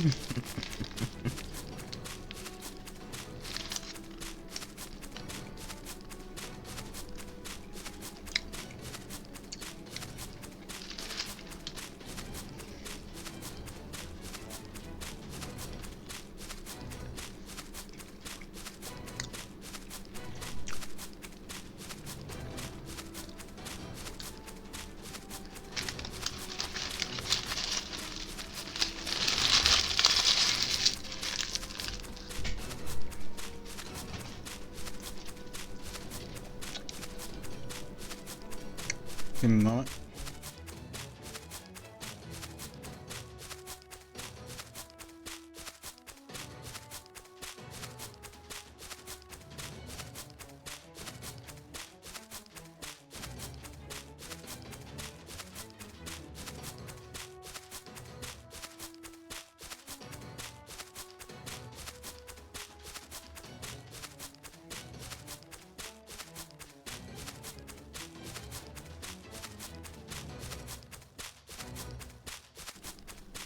Alright, I'm back.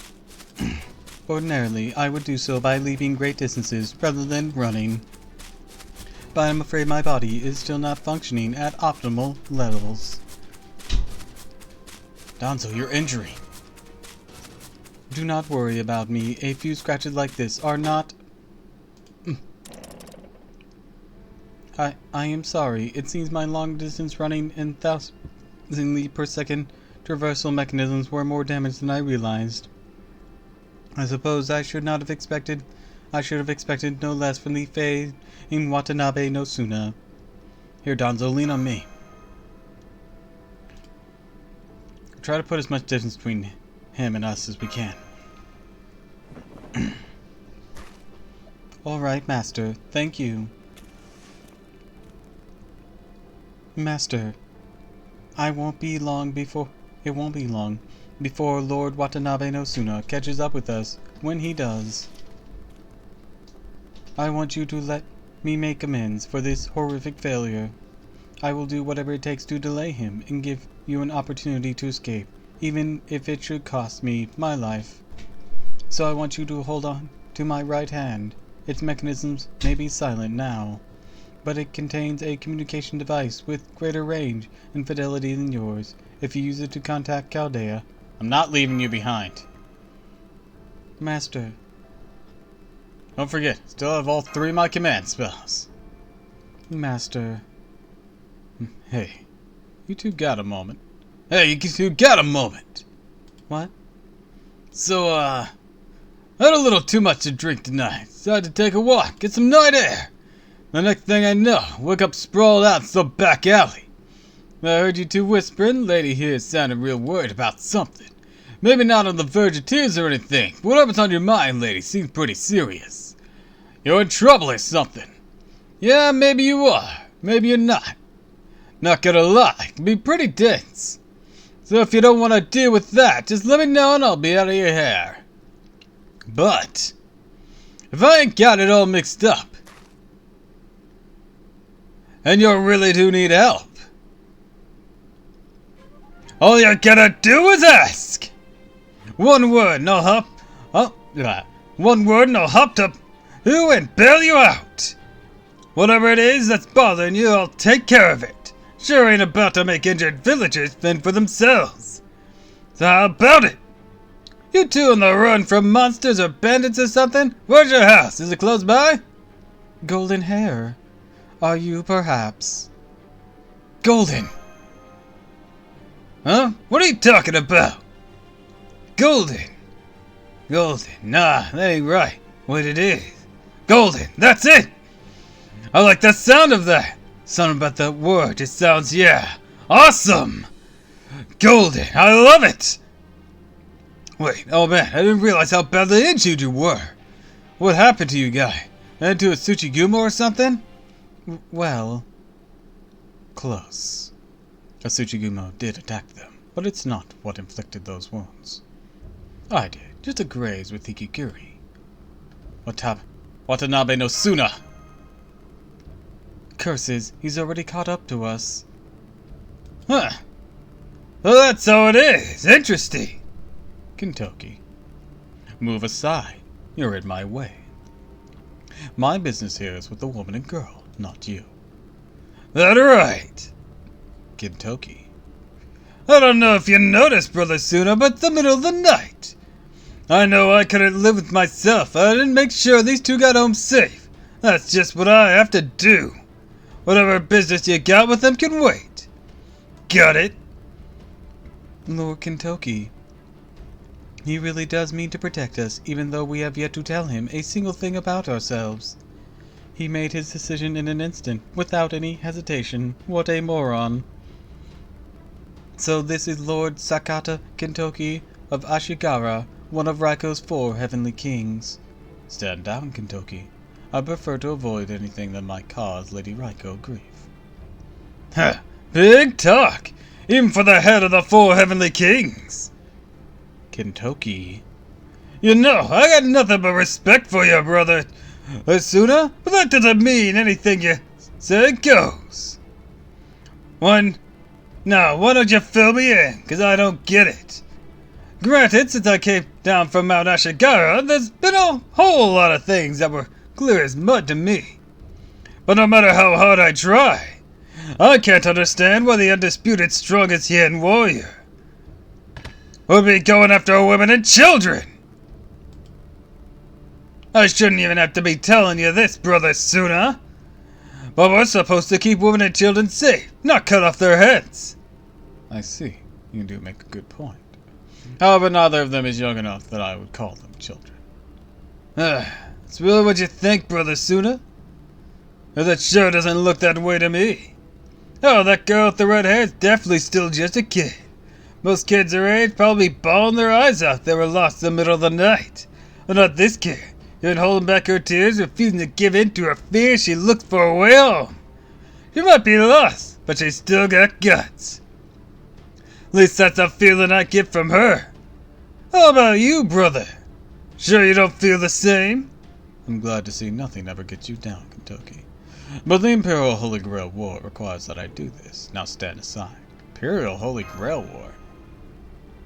No. I said stand back. And I said no!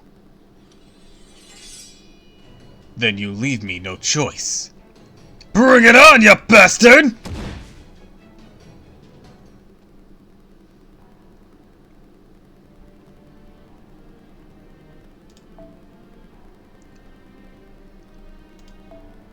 Golden!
Let him have it.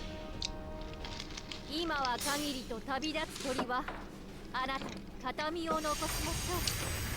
天意無法、鶴の縁、涙の別れ。 Show me that golden spirit!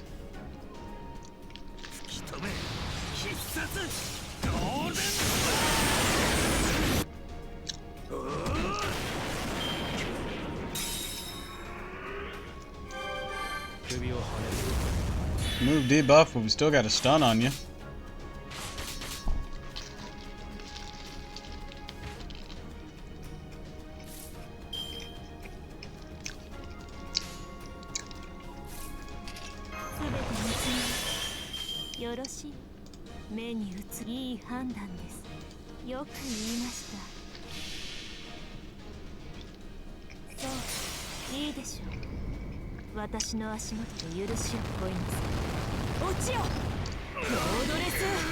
Get wrecked.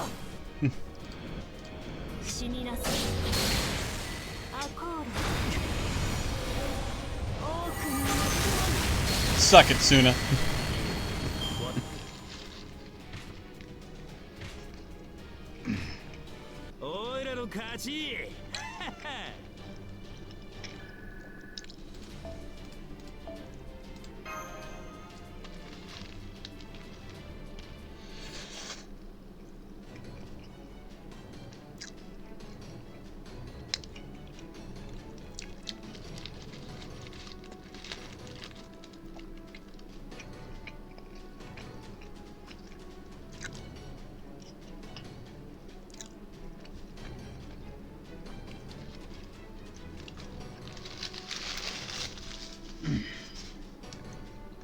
Yummy burritos.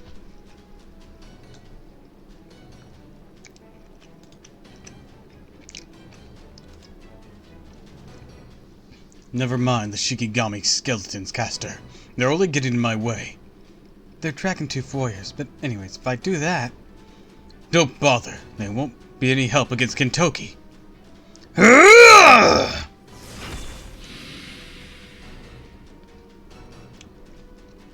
Huh, well that's something. Never would have thought a lone wolf like you would stand with a bunch of skeletons do his dirty work. Not that you're gonna be much help against... Whoa! Phew, that was close! Well, well, not so much as a scratch, even after taking a direct blow from Hikikuri. I knew you had talent. Damn! I can see why Lord Kentoki is one of Raiko's 4 heavenly kings. Even up against a warrior as strong as Lord Suna, he refuses to back down. However, Lord Suna is still... Fun though it is to spar with you, Kentoki, I'm not about to spend all night needlessly fighting one of my fellow 4 heavenly kings. Especially since you're not a master yourself. Ha! Duh! Since there are 2 casters present here, I need to bring back only 1 head as proof. Lord Suna's sights are not set on Kentoki, and they are not currently set on me either. So then he must be after Master. Ah, crap! Danzo, change to your spirit form! Understood. What? Huh? Didn't she just disappear? No, it's not that. The girl told her to use a spirit form, which must mean... Caster! Yes, Lord Suna, she's definitely a servant. So you meant the puppet rather than the girl. I see, so I've not been tricked so much as I was simply ignorant. I'm so sorry, I should have been more specific. You're right, the servant signals came from the woman with the long black hair, who just vanished. Not that girl with red hair. Thanks, Medea. You almost got me killed. I see. Also, while we're on the subject, I don't think that woman is a caster. Given the way she carried herself, I would bet she's an assassin. What? You mean there are other kinds of servants besides casters? Lord Suna. No, it's alright. I shouldn't have been so quick to jump to conclusions. I just assumed the girl here was a caster based on their highly unusual clothes and the fact that I had thought I saw her use some form of sorcery. It just goes to show I too have much to learn. Kentoki. I don't get it. How the hell that injured lady disappeared like that? Oh, sorry, brother, what's up?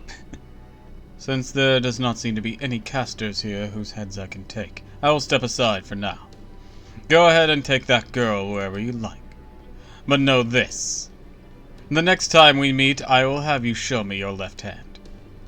And if by chance I should happen to see those glowing red marks upon it... Yeah? What are you gonna do, brother? Put you to the sword. Put you to the sword, of course. Ah, so you're finally gonna come at me without holding anything back, huh? Well, that'll be something! In that case, Brother Suna, I can't wait to see what you've got! Medea's just like, you two are idiots. Let's go, caster. Right. It's like you never left the Argo. I'm so fucking done with this shit.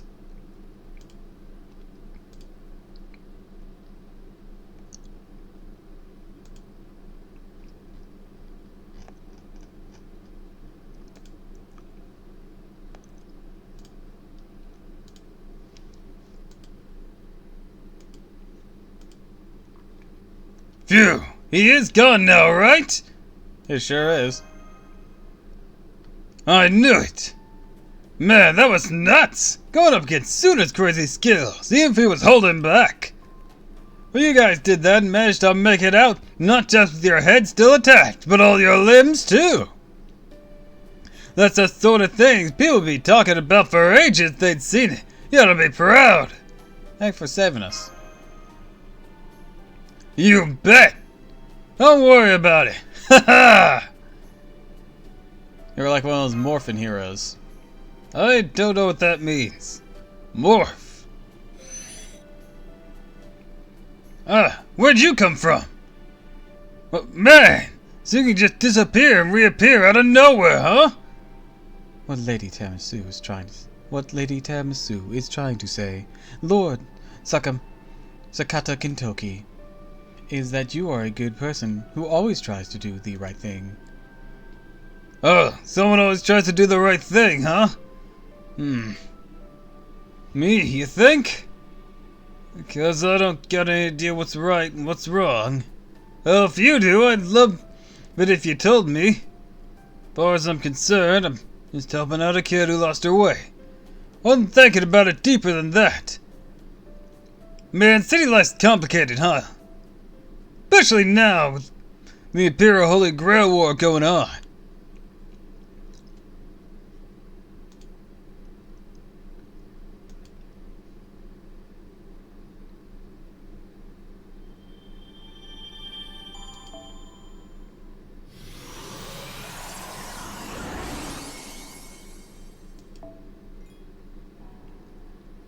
I don't have a Kentucky to give this to. Alright, BRB, gonna be.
Alright, I'm back, and it seems like the app played while I was gone. Convenient.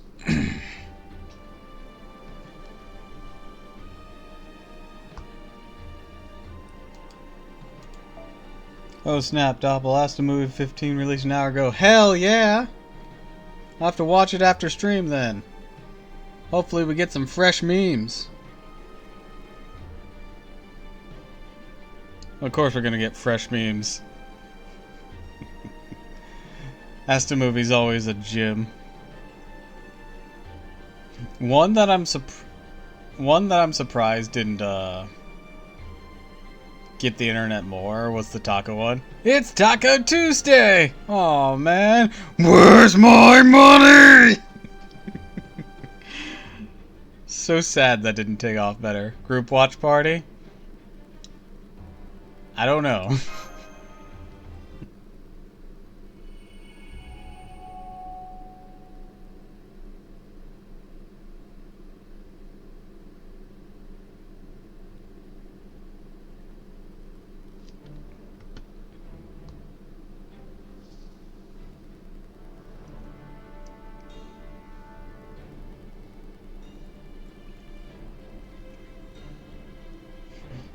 I like trains. Hold on,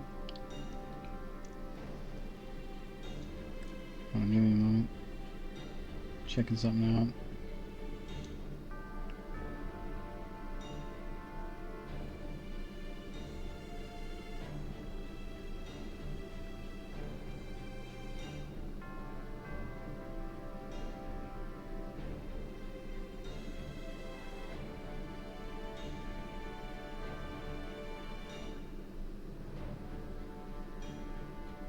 Alright.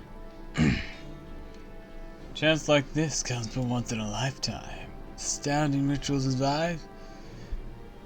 As astounding ritual advise, but the great Lord Abe no Seme is without peer in all of history. Its name, the Imperial Holy Grail War. By your grace. Okay, no, this is limbo.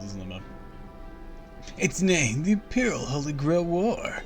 By your grace, O Fujiwara no Michinaga, Minister of the Left, with my own Omoji techniques. Your Omnyo techniques, the assistance, the Omnyo Bureau, this ritual can begin today. 7 caster heroic spirits will be summoned here from distant lands, where 7 of our city's finest warriors shall be chosen as the caster's masters. All you have to do, Lord Fujiwara no Michinaga, is promise the servants and master pair to engage victorious will be showered with riches and granted any wish their heart desires. And all 7 teams will fight without restraint or hesitation. And that's not even the best part. By sacrificing the casters' lives, the city of Kyo's defense will be strengthened 100-fold. Who would ever listen to an offer this sketchy? Leading to 1,000 years of peace and prosperity. Truly an astounding feat. Truly a miraculous prospect. It is all right here in Lord Same's letter. As I said before, O Minister of the Left, a chance like this only comes but once in a lifetime. I see. And you say that only lives will be sacrificed to be these casters from foreign lands. Indeed. The idea of sacrificing the lives of capital guardians for a mere ritual would be the height of folly. But if only the lives of distant foreigners are at stake, there's no matter for concern at all. In that case, the Imperial Holy Grail War must begin at once. Consider this the word of the Emperor himself. I'd consult with the Emperor, to be honest, but okay. My Yanko will be known for generations as a 1,000-year capital. And that is what happened just a few days ago. It is said that Fujiwara no Michinaga appeared to be in cruelly high spirits.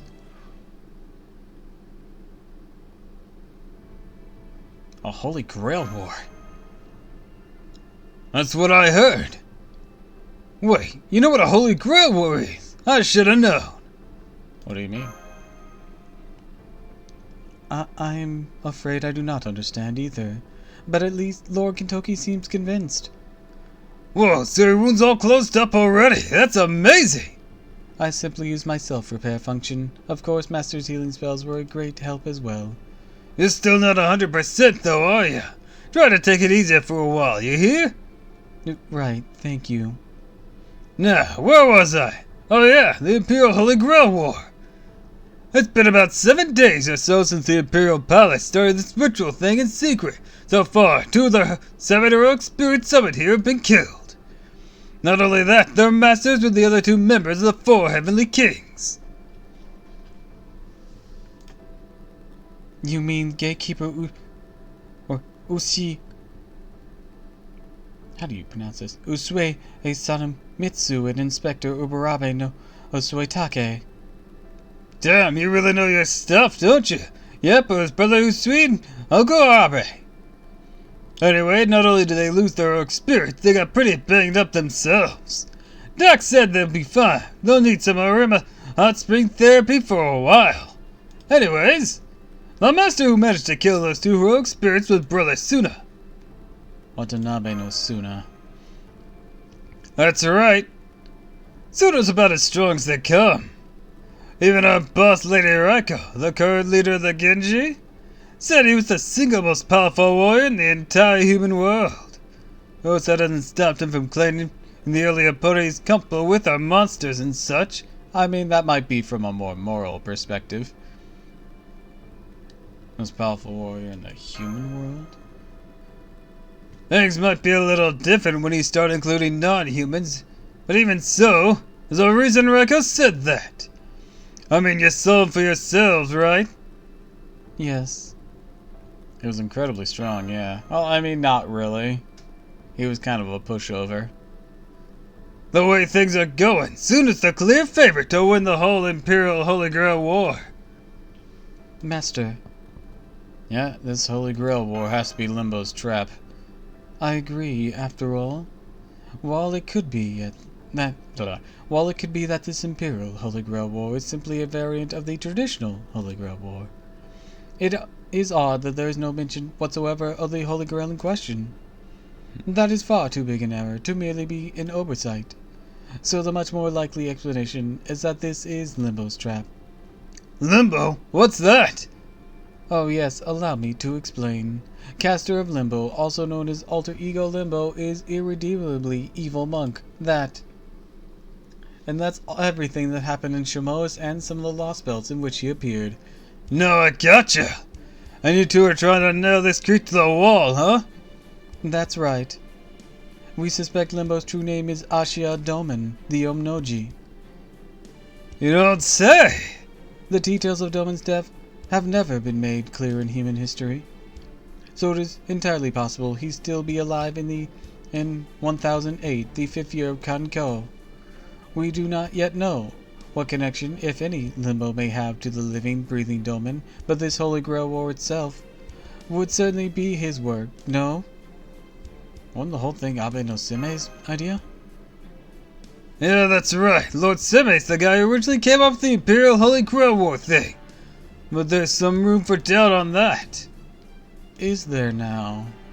In our circles, it is generally believed that Lord Sime passed away in the 2nd year of Kanko, but... Oof, drowsiness smashed me in like a truck. Alright, get some sleep then. Eye awakeness got isekai'd. Then sleep, bitch. Sleep's important.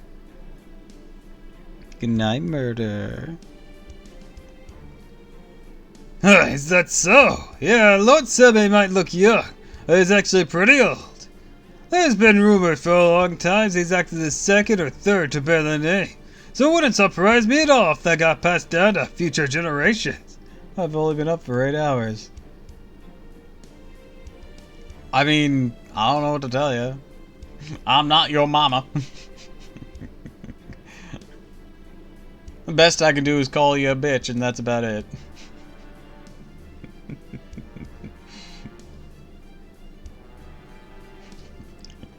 Well, I tried. What'd you try? Calling him a bitch. And that didn't work miraculously? Nope, didn't. Some people like you think they're mommy, lol. I doubt that. I don't think I have mommy energy. Maybe a smidgen when I use voices like Da Vinci, but it's all a facade. Then again, doppelgangers are their very foundation is a facade.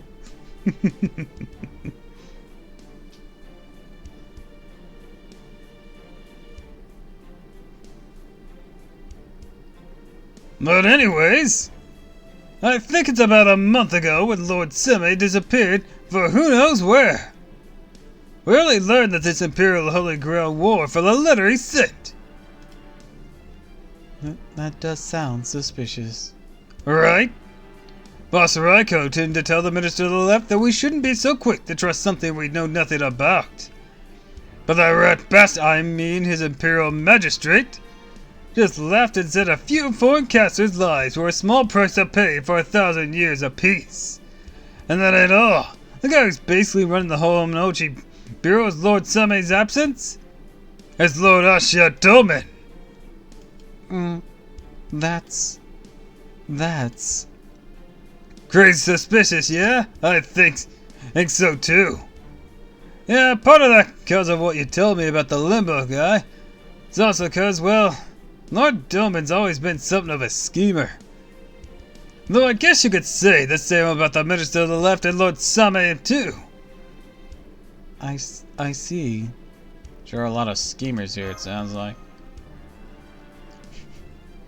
You're in a part of history with the government. There's gonna be schemes. Anyway, well, as far as I know, this city's a hotbed. The worst kind of stuff. Conspiracies, assassinations, curses, you name it. Sure, we ain't never had anything as outright crazy as this Imperial Holy Grail War before. I've heard stories about plenty of other captive spells and good and bad alike. Good people, evil people, they all die by the cartload here. Take just a few steps off the main road, you're guaranteed to run into monsters. Or Oni or Tsuchigumo. And then there's all the Manor and Bandao rebels out in Azuma province who don't even give a flying fig about Okyo's authority. So yeah, let's just say the Saiyan warriors have got our work cut out for us. Trust me, this city's way scarier than anything I saw on the mountain when I grew up.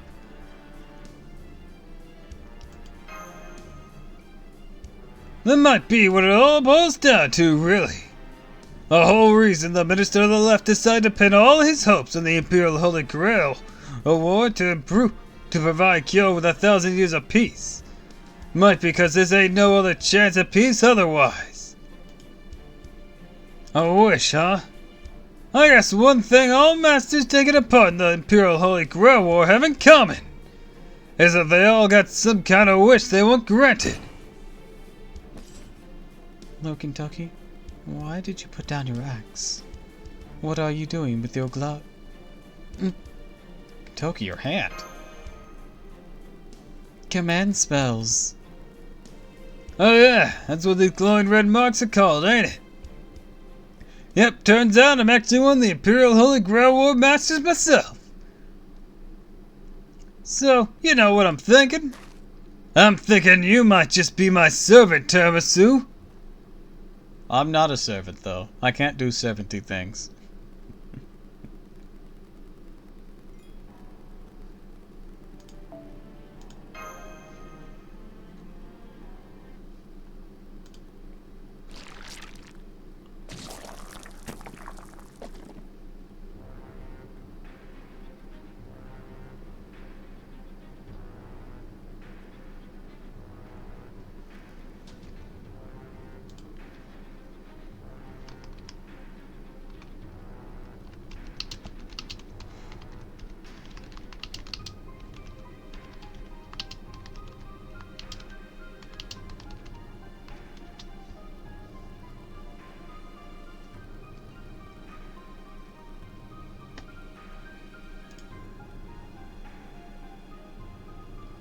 Ah, how unpleasant.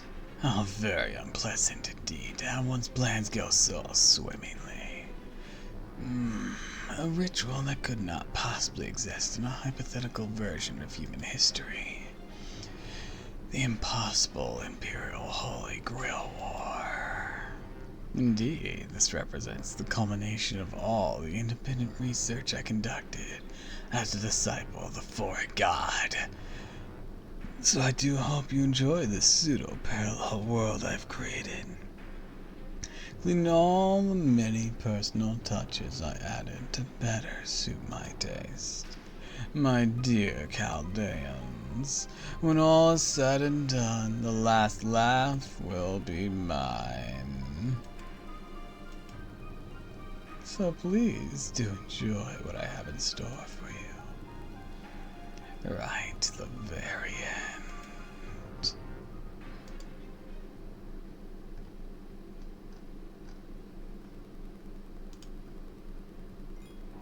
That was fast. I think. Can't remember if that was an extension or not. I don't think it was.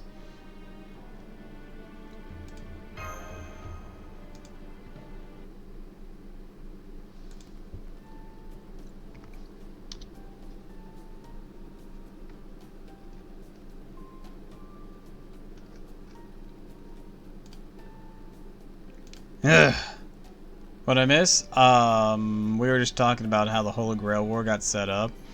supposedly it had been Abe no Same's a suggestion, but there was room for doubt, and it being actually Domen's suggestion, which, yeah, it's gonna be Domen's suggestion. There's no way it ain't. And Kintoku was revealed to be one of the masters. Here's, we fought off Suna. He was real easy. Honestly. The story didn't make it seem so, but, like, combat-wise, nah, he went down real easy. Gotcha. Guess I had it all wrong then. I wish I knew what to say. Kintoki thought we were his servant, but we're not. Don't worry about it. It's my fault for getting my own hopes up. I mean, it's still disappointing, but I'll get over it. So you're not a servant after all, huh? Instead, the servant's this lady. She's more of a scout than a spellcaster. I don't get it. You do not? Oh. I suppose I should just assume you understood the situation, based on what Lord Suna said earlier. So that's why I sooner let you guys go. That was weird for him to give up on a target like that.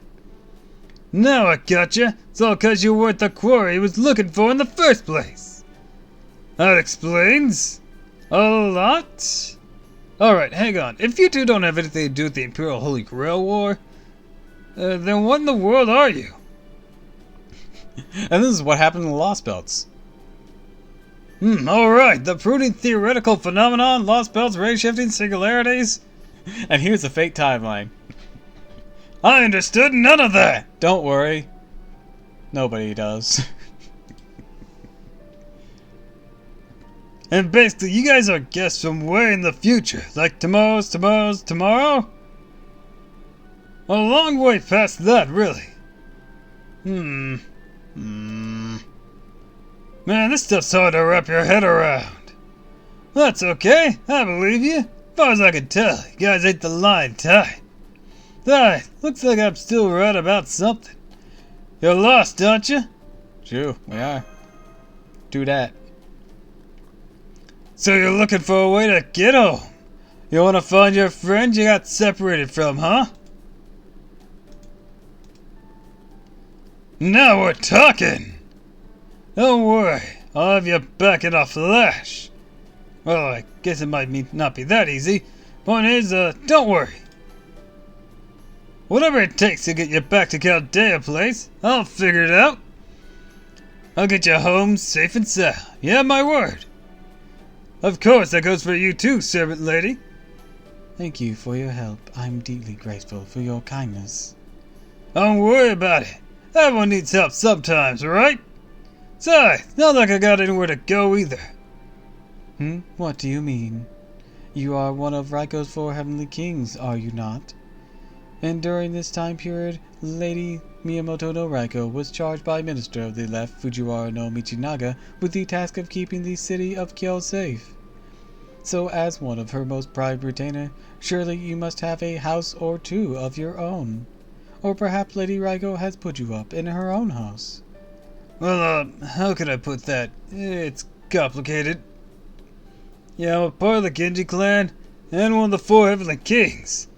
But I got my reasons for wanting to keep my distance from Raiko right now. Basically, I guess you could say, I kinda ran away. I see. So you don't have anywhere to call home right now.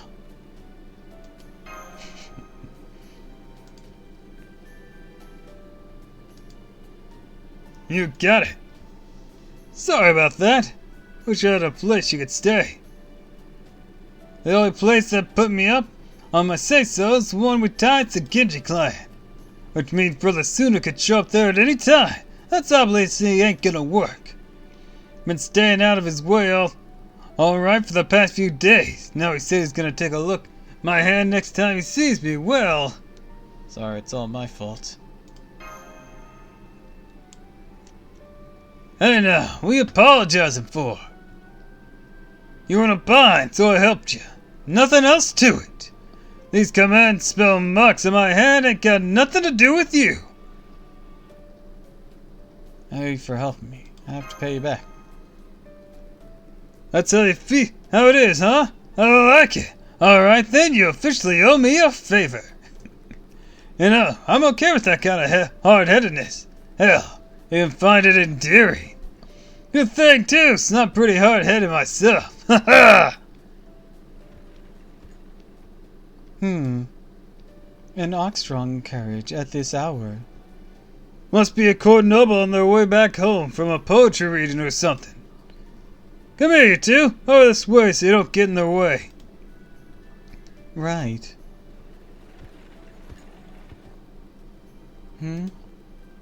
The ox cart just stopped in front of us. What is... Well, now this is a surprise. Do tell, what a tall, handsome man, a young girl in strange clothing, and a beautiful black-haired woman, all doing out here in the dead of night. Are you perhaps looking for a place to stay? Oh, thank for your concern, Miss Noble. You don't have to worry about us. We're part of the Genji clan. Keep Kyo safe at night's our duty. I say, the Genji clan is it? Why so formal, Kaito Maru? Come on, get that stick out of your ass. Huh? Go on, let your hair down. It's not like we don't already know each other. So, what's going on? If you need help, Kyoko, might just be able to provide it. Saisonigan. Whoa, Saisonigan! Kyoko, it's you! Long time no see, Blondie. So, what are you doing here at this time of night, anyway? Look for someone to help keep your bed warm or something? I guess it's been a while, hasn't it? What was that about my bed? He doesn't get it! I'm saying you need to get laid. I just got done lying on the ground earlier from a hangover. Oh my god, you're actually this stupid.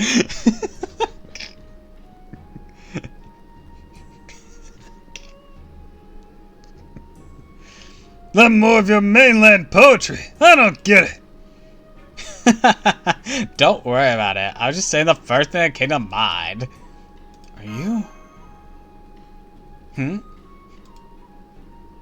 Hey now, cut that out. Hasn't anyone ever taught you it's rude to stare? I really love her design here. This is gorgeous. Saisonigan's always been really fucking cute. So, in the countdown to anniversary, we're gonna get some summer banner reruns. And her berserker form that evaded me on when I was trying to roll for Canis, but I got fucking MP3 comma. Her berserker form is on it, and god, that's tempting too. And right now, the Scheherazade, god, hurts not being able to summon for him, but ugh. At least I think Saisonigan's gonna be on those. Either that, or they're gonna be rerunning Summer 6 servants during in between the Summer 7 banners. Anyways, regardless, she's really cute, really pretty. I love this art. It's Saisonigan, right? Kintoki almost said as much. Yes, it is. Saisonigan made a name for herself as a poet during the Han period. It is said she served the wife of the Emperor Ichigo, Empress Fujiwara no Otesi Tishi. Man, that takes me back. I haven't heard those names in a long time. Wait, hang on. Have we met before? Maybe back when I was still in the palace? Nah, that can't be. Still being a little kid back then. Really, I wonder how old she actually is, though. Whoa there, Tamasu. There's two things you had never discussed with Kyoko, her age and her name. She's put a lot of work into making herself look young, you know? You see, her real age. Don't discuss her age, but here's her age. Sigh. Ow! Lord Kintoki, could you please tell us how you came to know this lady? Let me see. Well, I can't say exactly which family she's from. Kyoko here's a genuine noble. I know you two might not have any business at the palace right now. You're gonna be staying around the city. It won't hurt to take this chance to introduce yourselves. As for me, well, way back when I was a kid who just couldn't get used to life in the big city. Let's just say she helped me out of a few jams. Yep, that about sums it up. I know I might look at it, but I actually love helping people out. I see. According to the stories told in Edo period, Lord Kentucky was born several years before Lady Sai Shonagon. But in reality, it seems Lady Sai Shonagon was actually the older of the two. Of course, this would hardly be the first time heroic spirit did not exactly line up with their real-life counterpart. I mean, in many cases, I am a puppet. In my case, I am a puppet. So. Anyways, what's going on tonight? Oh, does it have anything to do with the Lord Michinaga's latest scheme? As if that narrowed it down. Consider how many schemes he's always got going on. Nah, I'll just run away from home. I'm still running. I say. Something happened back at the main Genji house, or maybe Lord Michinaka demanded Lady Raiko give up her leadership position. If it's going down how I think it's going down, then Lord Mitsunaka is being a real piece of work. He also has a death wish if that's the case. My bet is he wants Lady Raiko to give up leadership while keeping her in charge of fighting and stuff so he can declare one of his other kids leader and force her to form a branch family entirely. What's the main house got to do with me running away? Nah, this is my own little screw-up. Guess I could have left the city altogether. There's reasons I need to stick around. I was just trying to think of a place where we could take shelter for the night. I see. So, you need a place to be brave enough to take in 3 strange visitors in the middle of the night, huh? Lucky for you, I know just the place. Whoa, you do? I sure do. I'd invite you guys to stay at my place, but 3 new guests all at once would be a little much for a semi-retired woman like me. Now, come on, follow me. Let's get moving now, driver. Yes, ma'am. What the hell's going on over here?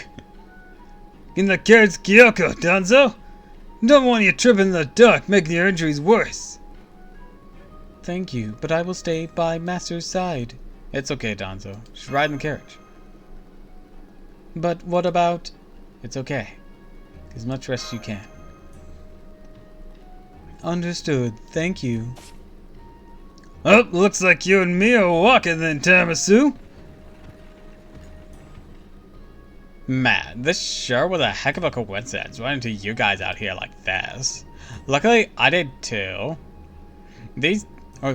Luckily, I did too. These days, not even the main roads are completely safe. Sure can't hurt to have a warrior of Genji around just in case. I see. Speaking of Sai Shonagon and the Genji, I believe her brother, Lord Kiyohara no Muninobu, eventually loses his life to someone from the Genji family. Not that I can say anything about that now. The main roads are usually pretty safe, but things have been weird, even on the last few days. Last few days, huh? Whoa there, looks like Kyoko was telling the truth, Tiramisu. Something dead ahead. Well then, let's make it dead! I see him, don't worry. Danzo, you stay put. Me and Tiramisu will handle them ourselves. Alright, let's do this!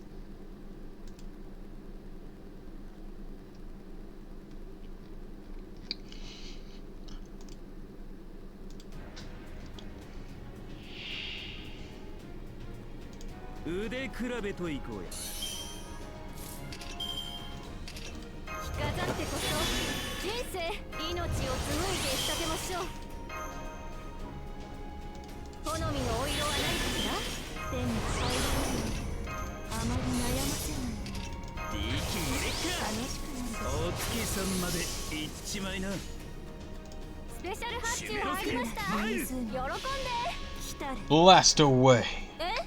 仕様変更やれますとも恩返しいざ打ち上げオールナイト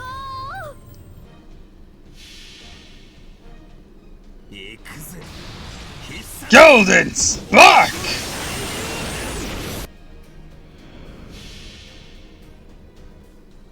そういいでしょう。私の足元で許しを乞いなさい。落ちよロードレスキャメロット。 Aw, they're still alive. Guess they're demonic, not man, so that's my holdup here. I'm sure of it. Alright, let's go. Let's try it like this. Boom, boom, boom. This should do it. Make sure that one's softened. Or taken out with that. Sure did. Soften the other one with the switch, and then finish it. Hell yeah. 勝利は約束されていたはずです。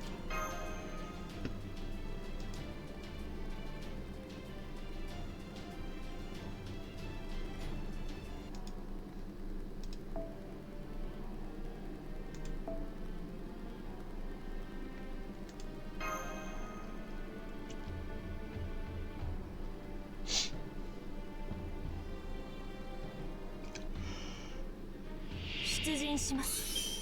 私の後に続きなさい。命を紡いで仕立てましょう。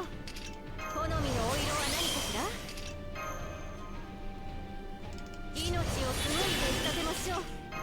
手に入らない式をそうしてあげる。Alright. お月さんまで行っちまいな。 We'll go boom. See. Boom, boom, boom. Just to be sure. 今は限りと旅立つ鳥はあなたに形見を残しましょう。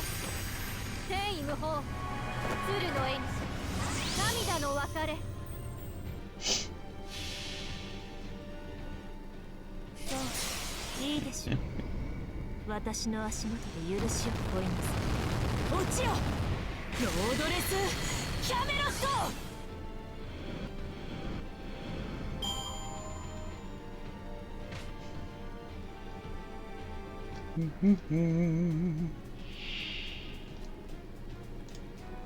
Alright, that surprisingly took them out. I wasn't expecting it to.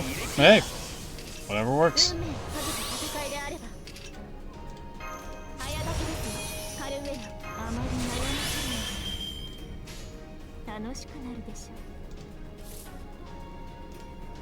Ready, Kentucky? Let's let him have it! Golden!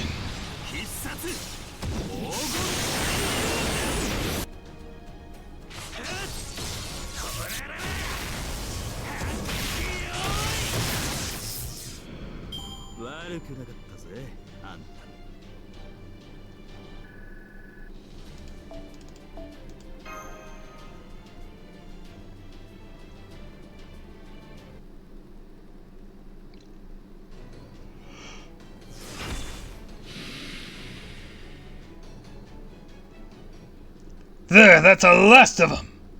Nice job. Thanks, you too. Anyone hurt? No? Great. These kinds of battles don't matter. Don't bother me at all, but... Something else that's bothering you. Well, it's just...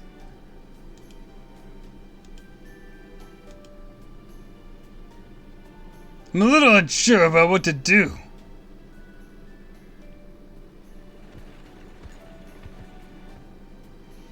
Okay, we're here. What is this place? Ever heard the tale of Genji? It's all the raid and kill right now. Well, it's author Murasaki Shikibu who lives here. Murasaki!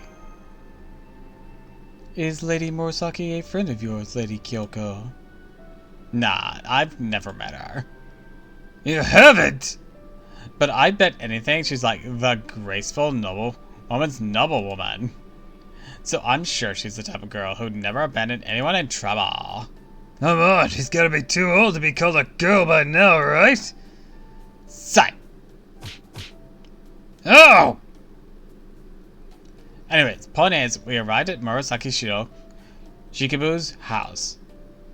She's a lady in waiting for Emperor Hishoshi, so when she's not writing stories, she works at the palace. I don't know if it'd feel right asking someone we've never met before to put us up for the night. In that case, just tell her that Kuso no Ori sent her regards. I'm pretty sure, no, I'm positive she'll know what that means. Alright, my house is over there, so this is where we part. See you guys some other time. Alright, Kyoko, thanks for the help. Wait. We just ran into some monsters not too long ago. Is it not dangerous to travel the main road at night with only a bare minimum of attendance? Not necessarily. Noble characters like that also always have several Shikigami with them. They might not be able to handle a Tsuchigumo. They're kept out by the bounded field the Omnyo Bureau sets up around the main roads anyways. The carriage Shikigami can handle any smaller monsters that come around, no problem. I didn't know hand security was so thorough. Personally, I just assume not have to depend on any Omnoji for help, but times being what they are, can't afford to be picky. Shikigami. Then why did you and Master defeat those monsters we encountered earlier? Oh, that? Well, I just sort of given Kyoko a shot at thinking for help. And I totally enjoy that. Doesn't mean you should take too many risks out there, okay? Because if there's one thing I hate, it's people dying young from a little mischief that got out of hand. Alright, I'm really going now. Good night. Okay, let's ask this Lady Murasaki here to put us up. Yay, Murasaki. Knock, knock. I'm sorry. I do beg your pardon, but I'm afraid I don't understand what this is all about. For starters, who in the world is this Kyoko person you mentioned? I recognize you as Lord Sakata Gintoki of the Genji family, of course. I've seen you around Lord Michinaga's mansion a number of times. That's me. I thought we were meeting each other for the first time. Sorry for not recognizing you from the Minister of the Let's Plays. No, that's quite alright. I mean, what brings you to my house at this hour of the night, Lord Gintoki? Did I make a terrible mistake at the palace or something? In retrospect, we probably should have expected you to respond like this. I agree, Lady Tiramisu. Do forgive us for intruding so late. Don't worry, Lady Murasaki. You didn't do anything wrong.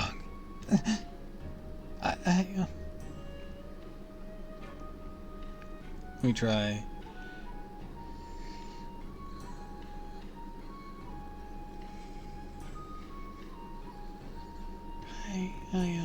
I only use that name when I'm writing, so please just call me Kyoku. Kyokuo. Karuko. Okay, got it. Anyways, don't worry. I know Brother Suna likes to play at being an officer, but that ain't my thing. We ain't here to bring you any wrongdoing at all. Actually, we kinda need your help. Huh? Gasp of realization. Come to think of it, Lord Watanabe no Suna did appear to be dressed like a police officer, and yet as far as my record showed, there is no mention of him actually serving as such. Oh, really? That's how things are in the future. You have exact records of anything or everything, eh? See, Suna's not exactly a typical proper officer. When he was first ordered to protect the city, he said it was only right for him to learn how to be an officer too. Went to the bureau on his own, asked them to make him one. He's nothing if not responsible, that's for sure. Huh?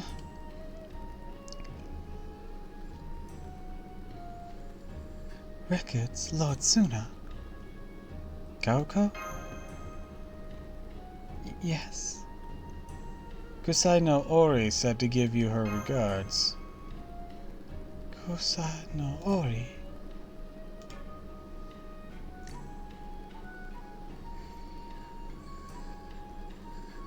Sanoi, then that must mean... I see, Lady Saisonigan sent that message, did she? Even though I've never met her in the palace, or even so much as spoken to her. I see.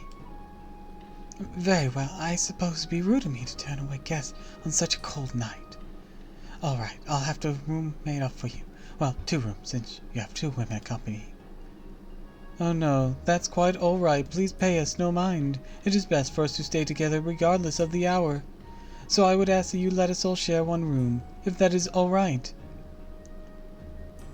Fine with that, right, Kentucky? Huh? Yeah, I guess so. That'll probably be for the best given the circumstances.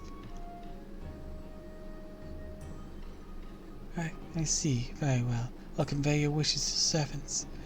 Are you truly certain about this? We are. Please pay it no mind. I see. Very well, then. You're very open-minded, aren't you? And free-spirited, judging from your manner of dress. Hmm? Phew, it's good to finally take a load off. I'll have to make this up to Kyoko somehow. The lady Karuko, of course. Master, Lady Tiramisu, we have been fighting in a great deal for the moment we ray-shifted here, so please get some rest, and I'll focus on doing the same. Thanks, Danzo. Not at all. And most importantly, I can finally begin following on our original itinerary. Whoa, the servant even laid out Shitone for us. Really considerate of them. Shitone, the mat used for sleeping, correct? And yeah, they gave us hot water too? Huh, real nice change of pace after several days spent camping out. Well, if you stayed out there, probably just be a matter of time till Raiko found me and gave me a good scolding. You can almost hear her telling me, you're no longer on the mountain where you grew up, Kentucky. Hee hee. Makes me nervous just thinking about it. Kinda hoping we'd get Raiko to help us too. Get Raiko to help us, huh? True, Raiko definitely be willing to believe all the crazy stuff you told me. It's a lot more open-minded than most warriors, that's for sure. But, now's not a good time. See, Boss Raiko hasn't really been herself lately. She's been holding up at her house since the Imperial Holy Grail War started. And she didn't even come out when she heard that both Usei and Uncle Arabe, or Brother Usei and Uncle Arabe, have been injured. I don't know if she's just broken up about the idea of her fellow Genji fighting among themselves, or if he's one of the masters too. Senpai. Master. Ah! What the? Are those ghosts? No, wait, that ain't it.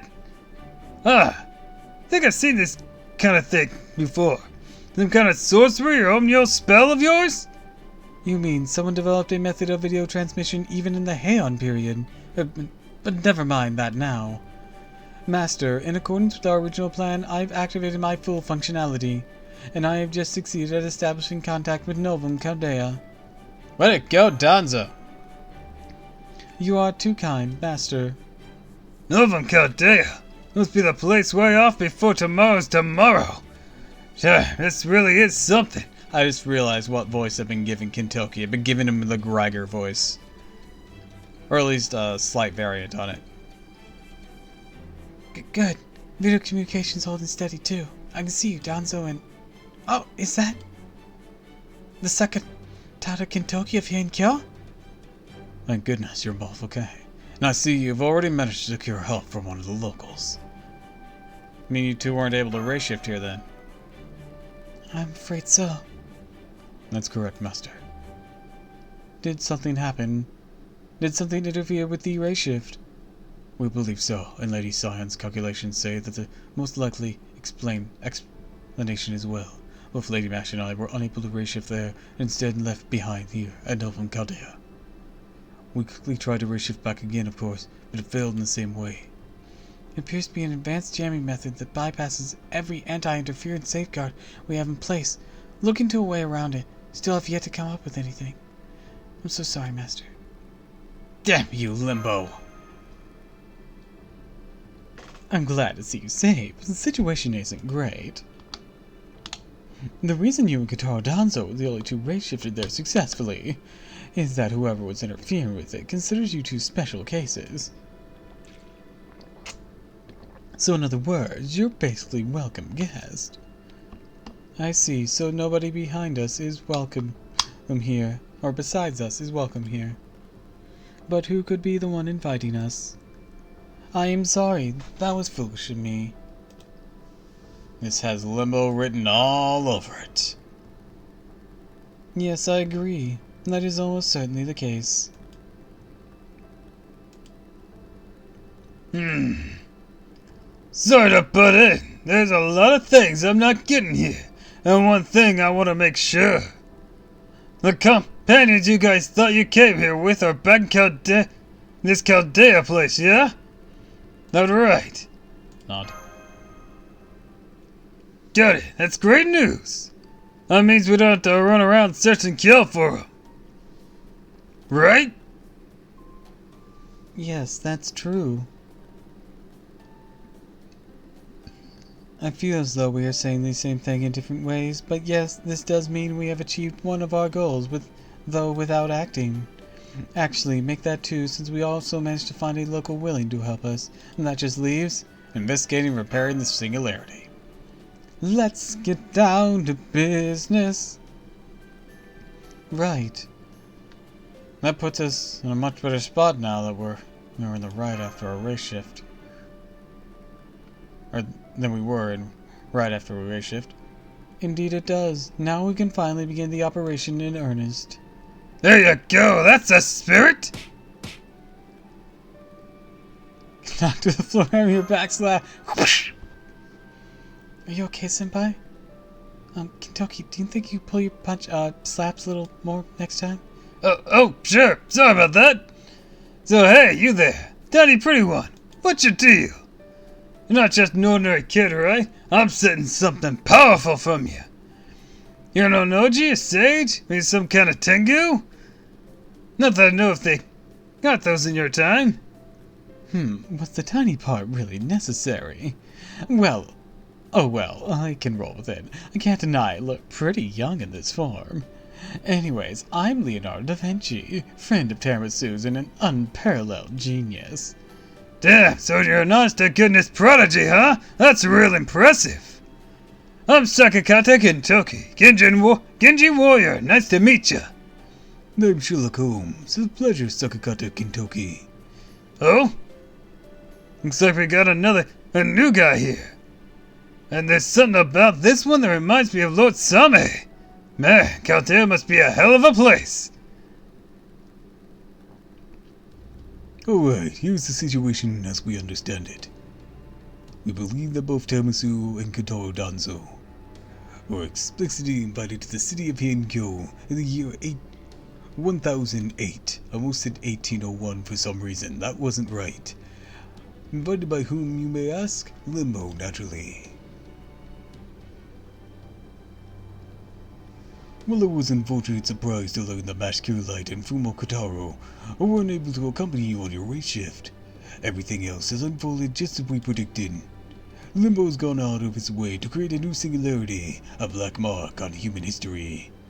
His targets are almost certainly you, Tiramisu, for having been an obstruction to his plan so many times, and Kotaro Danzo, with whom he has history of sorts. I doubt his plan here is to achieve final victory, rather his goals is likely simply be toyed with you on his own home ground, nothing more. Now that he's cut you off from any aid, seems focused on boxing you both in on all sides. He has clearly forgone any pretense of strategy in favor of indulging in his prolificencies, fallen steeped in death and pain as they are. And that is all there is to say. I suspect he may have someone helping him before you two race shifted there. But I am at this stage absolutely certain no such collaborator exists. Limbo is the one behind this. He's acted entirely on his own. Are you still not quite recovered, Holmes? I may not be back at 100% just yet, but for something this obvious, I assure you I'm more than equal to the task. I mean, it doesn't get more obvious than the bad guy outright signing their work.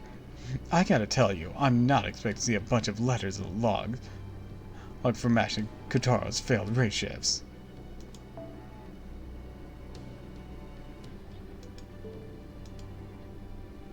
Letters. That's right, the letters. D-O-U-M-A-N.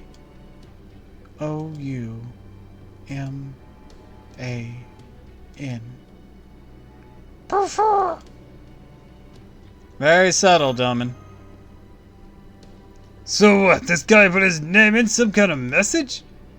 Indeed, this is clearly Domin telling us he's the one behind all of this. That's supposed to be some kind of joke, it ain't funny. Well, basically, whoever this guy is, Limbo or Ashia Domin or whatever, he's outright daring you guys to come after him. Huh, this guy's gonna be a real piece of work. Just straight up sign his name like that. Indeed. That said, I still do not understand. If Limbo's goal is to seek revenge on us, then what is the point of this Imperial Holy Grail War ritual? Imperial Holy Grail War? I've not heard that term before. Tell us everything you know. Blah blah blah blah blah. Fascinating.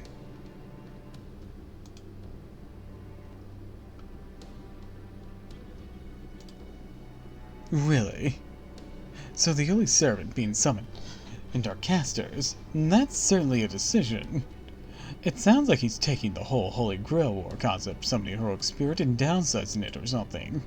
But if he did it like that, then the Holy Grail's capacity for granting wishes couldn't possibly be. Unlimited? No, it certainly couldn't.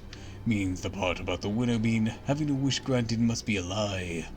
In which case, what if the Grail were restricted to a single function only? I think that could work. The idea of using heroic spirit souls as an incredible source of magical energy has been around long before the Holy Grail wars were even a thing. If you just wanted to use them as a power source for a single goal, it wouldn't matter how balanced that source ended up being.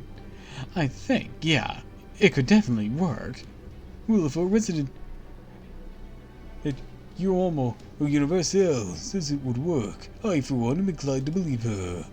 Then if we assume that this Imperial Holy Grail War was designed with a single purpose in mind, the next question to ask would naturally be, what is that purpose? Personally, suspect it is to transform the very world itself. Do you mean, as in change the world and whatever the wisher desires? Is there a particular reason you think that? Naturally. Think back to the events of Shamois. The great ritual was held there that involved the deaths of countless human souls and several heroic spirits. And as a result, Shamois became a pseudo-parallel world of sorts, a pseudo-lost belt if you will.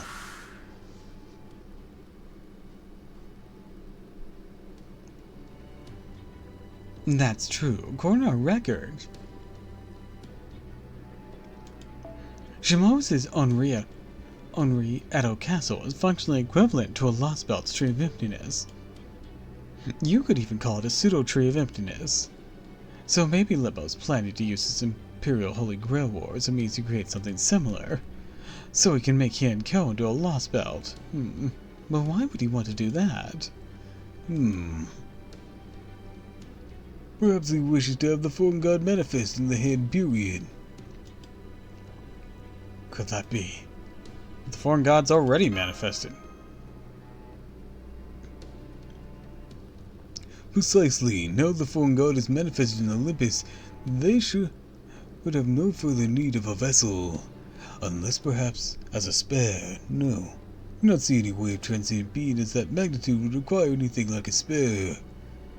And let's not forget, with nothing but caster souls in the mix, the result's not exactly going to be balanced.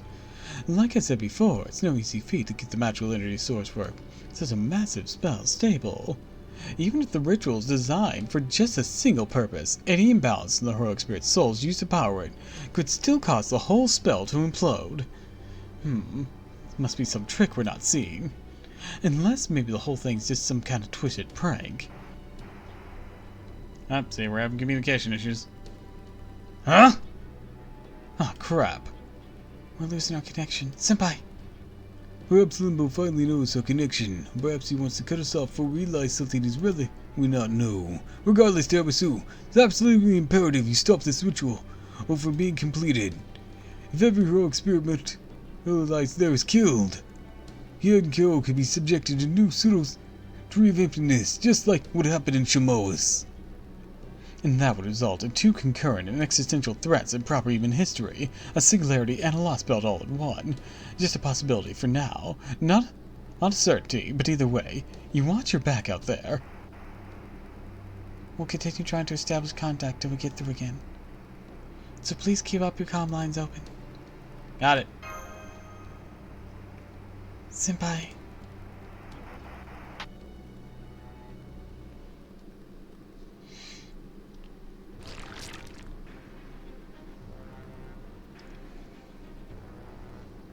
Oh my. Seems I got a bit carried away. Really, Caldea, you at least try to secure your communications a little. As it is now, it only took a flick of my fingers to sever them entirely. As well, in any case.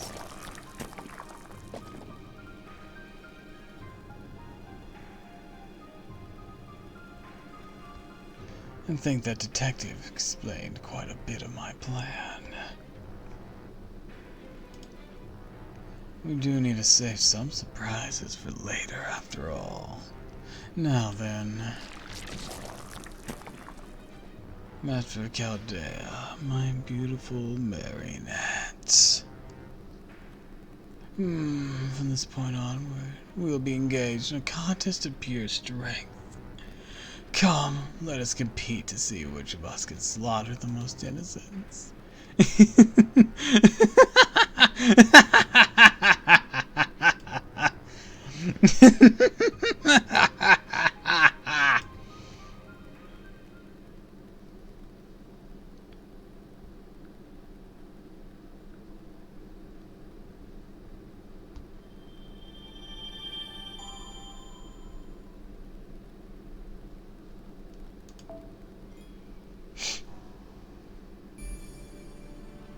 It's morning. Also, the first reset ticked over. So let's go ahead and do our free friend pull. Let's go.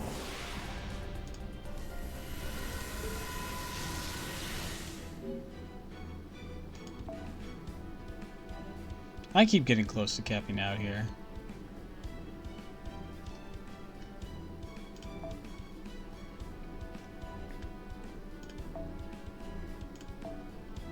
Gonna do one of these real quick.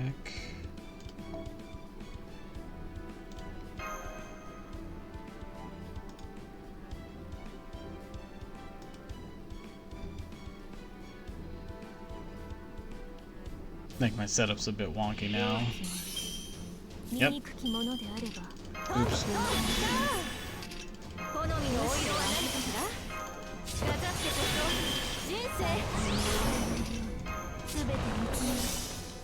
よろしく輝きの舞台を今ここに仕様変更やれますとも恩返しいざ打ち上げオールナイト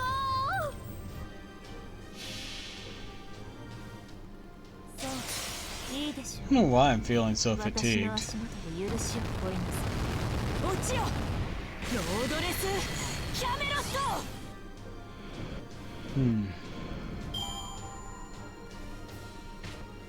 Maybe it is a sign I should probably end things for today.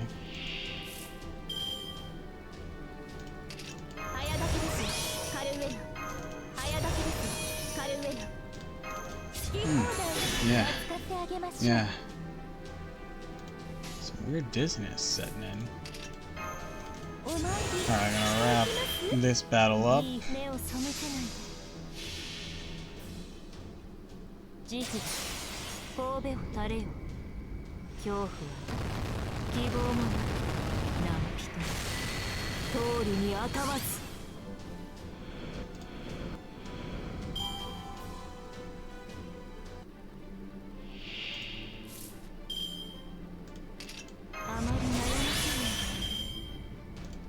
楽しくなるでよく言いました。この綿があくまで華麗に死になさい。ぴょんぴょんぴょん。清掃の時間ですね。 Alright. 何を喜んでいるのです。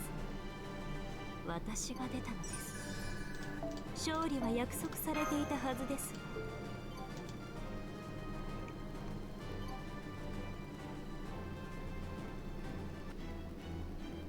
Alright, well, with that, I'm gonna wrap things up for the day. So, I'd like to wish you all a fond farewell, and thank you for stopping by. Sorry this one ended, in such a short order. Feeling a bit fatigued today for some reason. Not entirely sure why. I just am. I best not push myself. But, if you liked this, of course, follow me on Twitch, Twitter, and YouTube. And if you haven't already, please consider subscribing. Yeah, the whole like, comment, subscribe thing for YouTube. You've been ringing the funny little bell there if you're there. Anyways, I'll probably be streaming tomorrow. Probably be continuing more FGO. So, until next time, everyone. Fare thee well.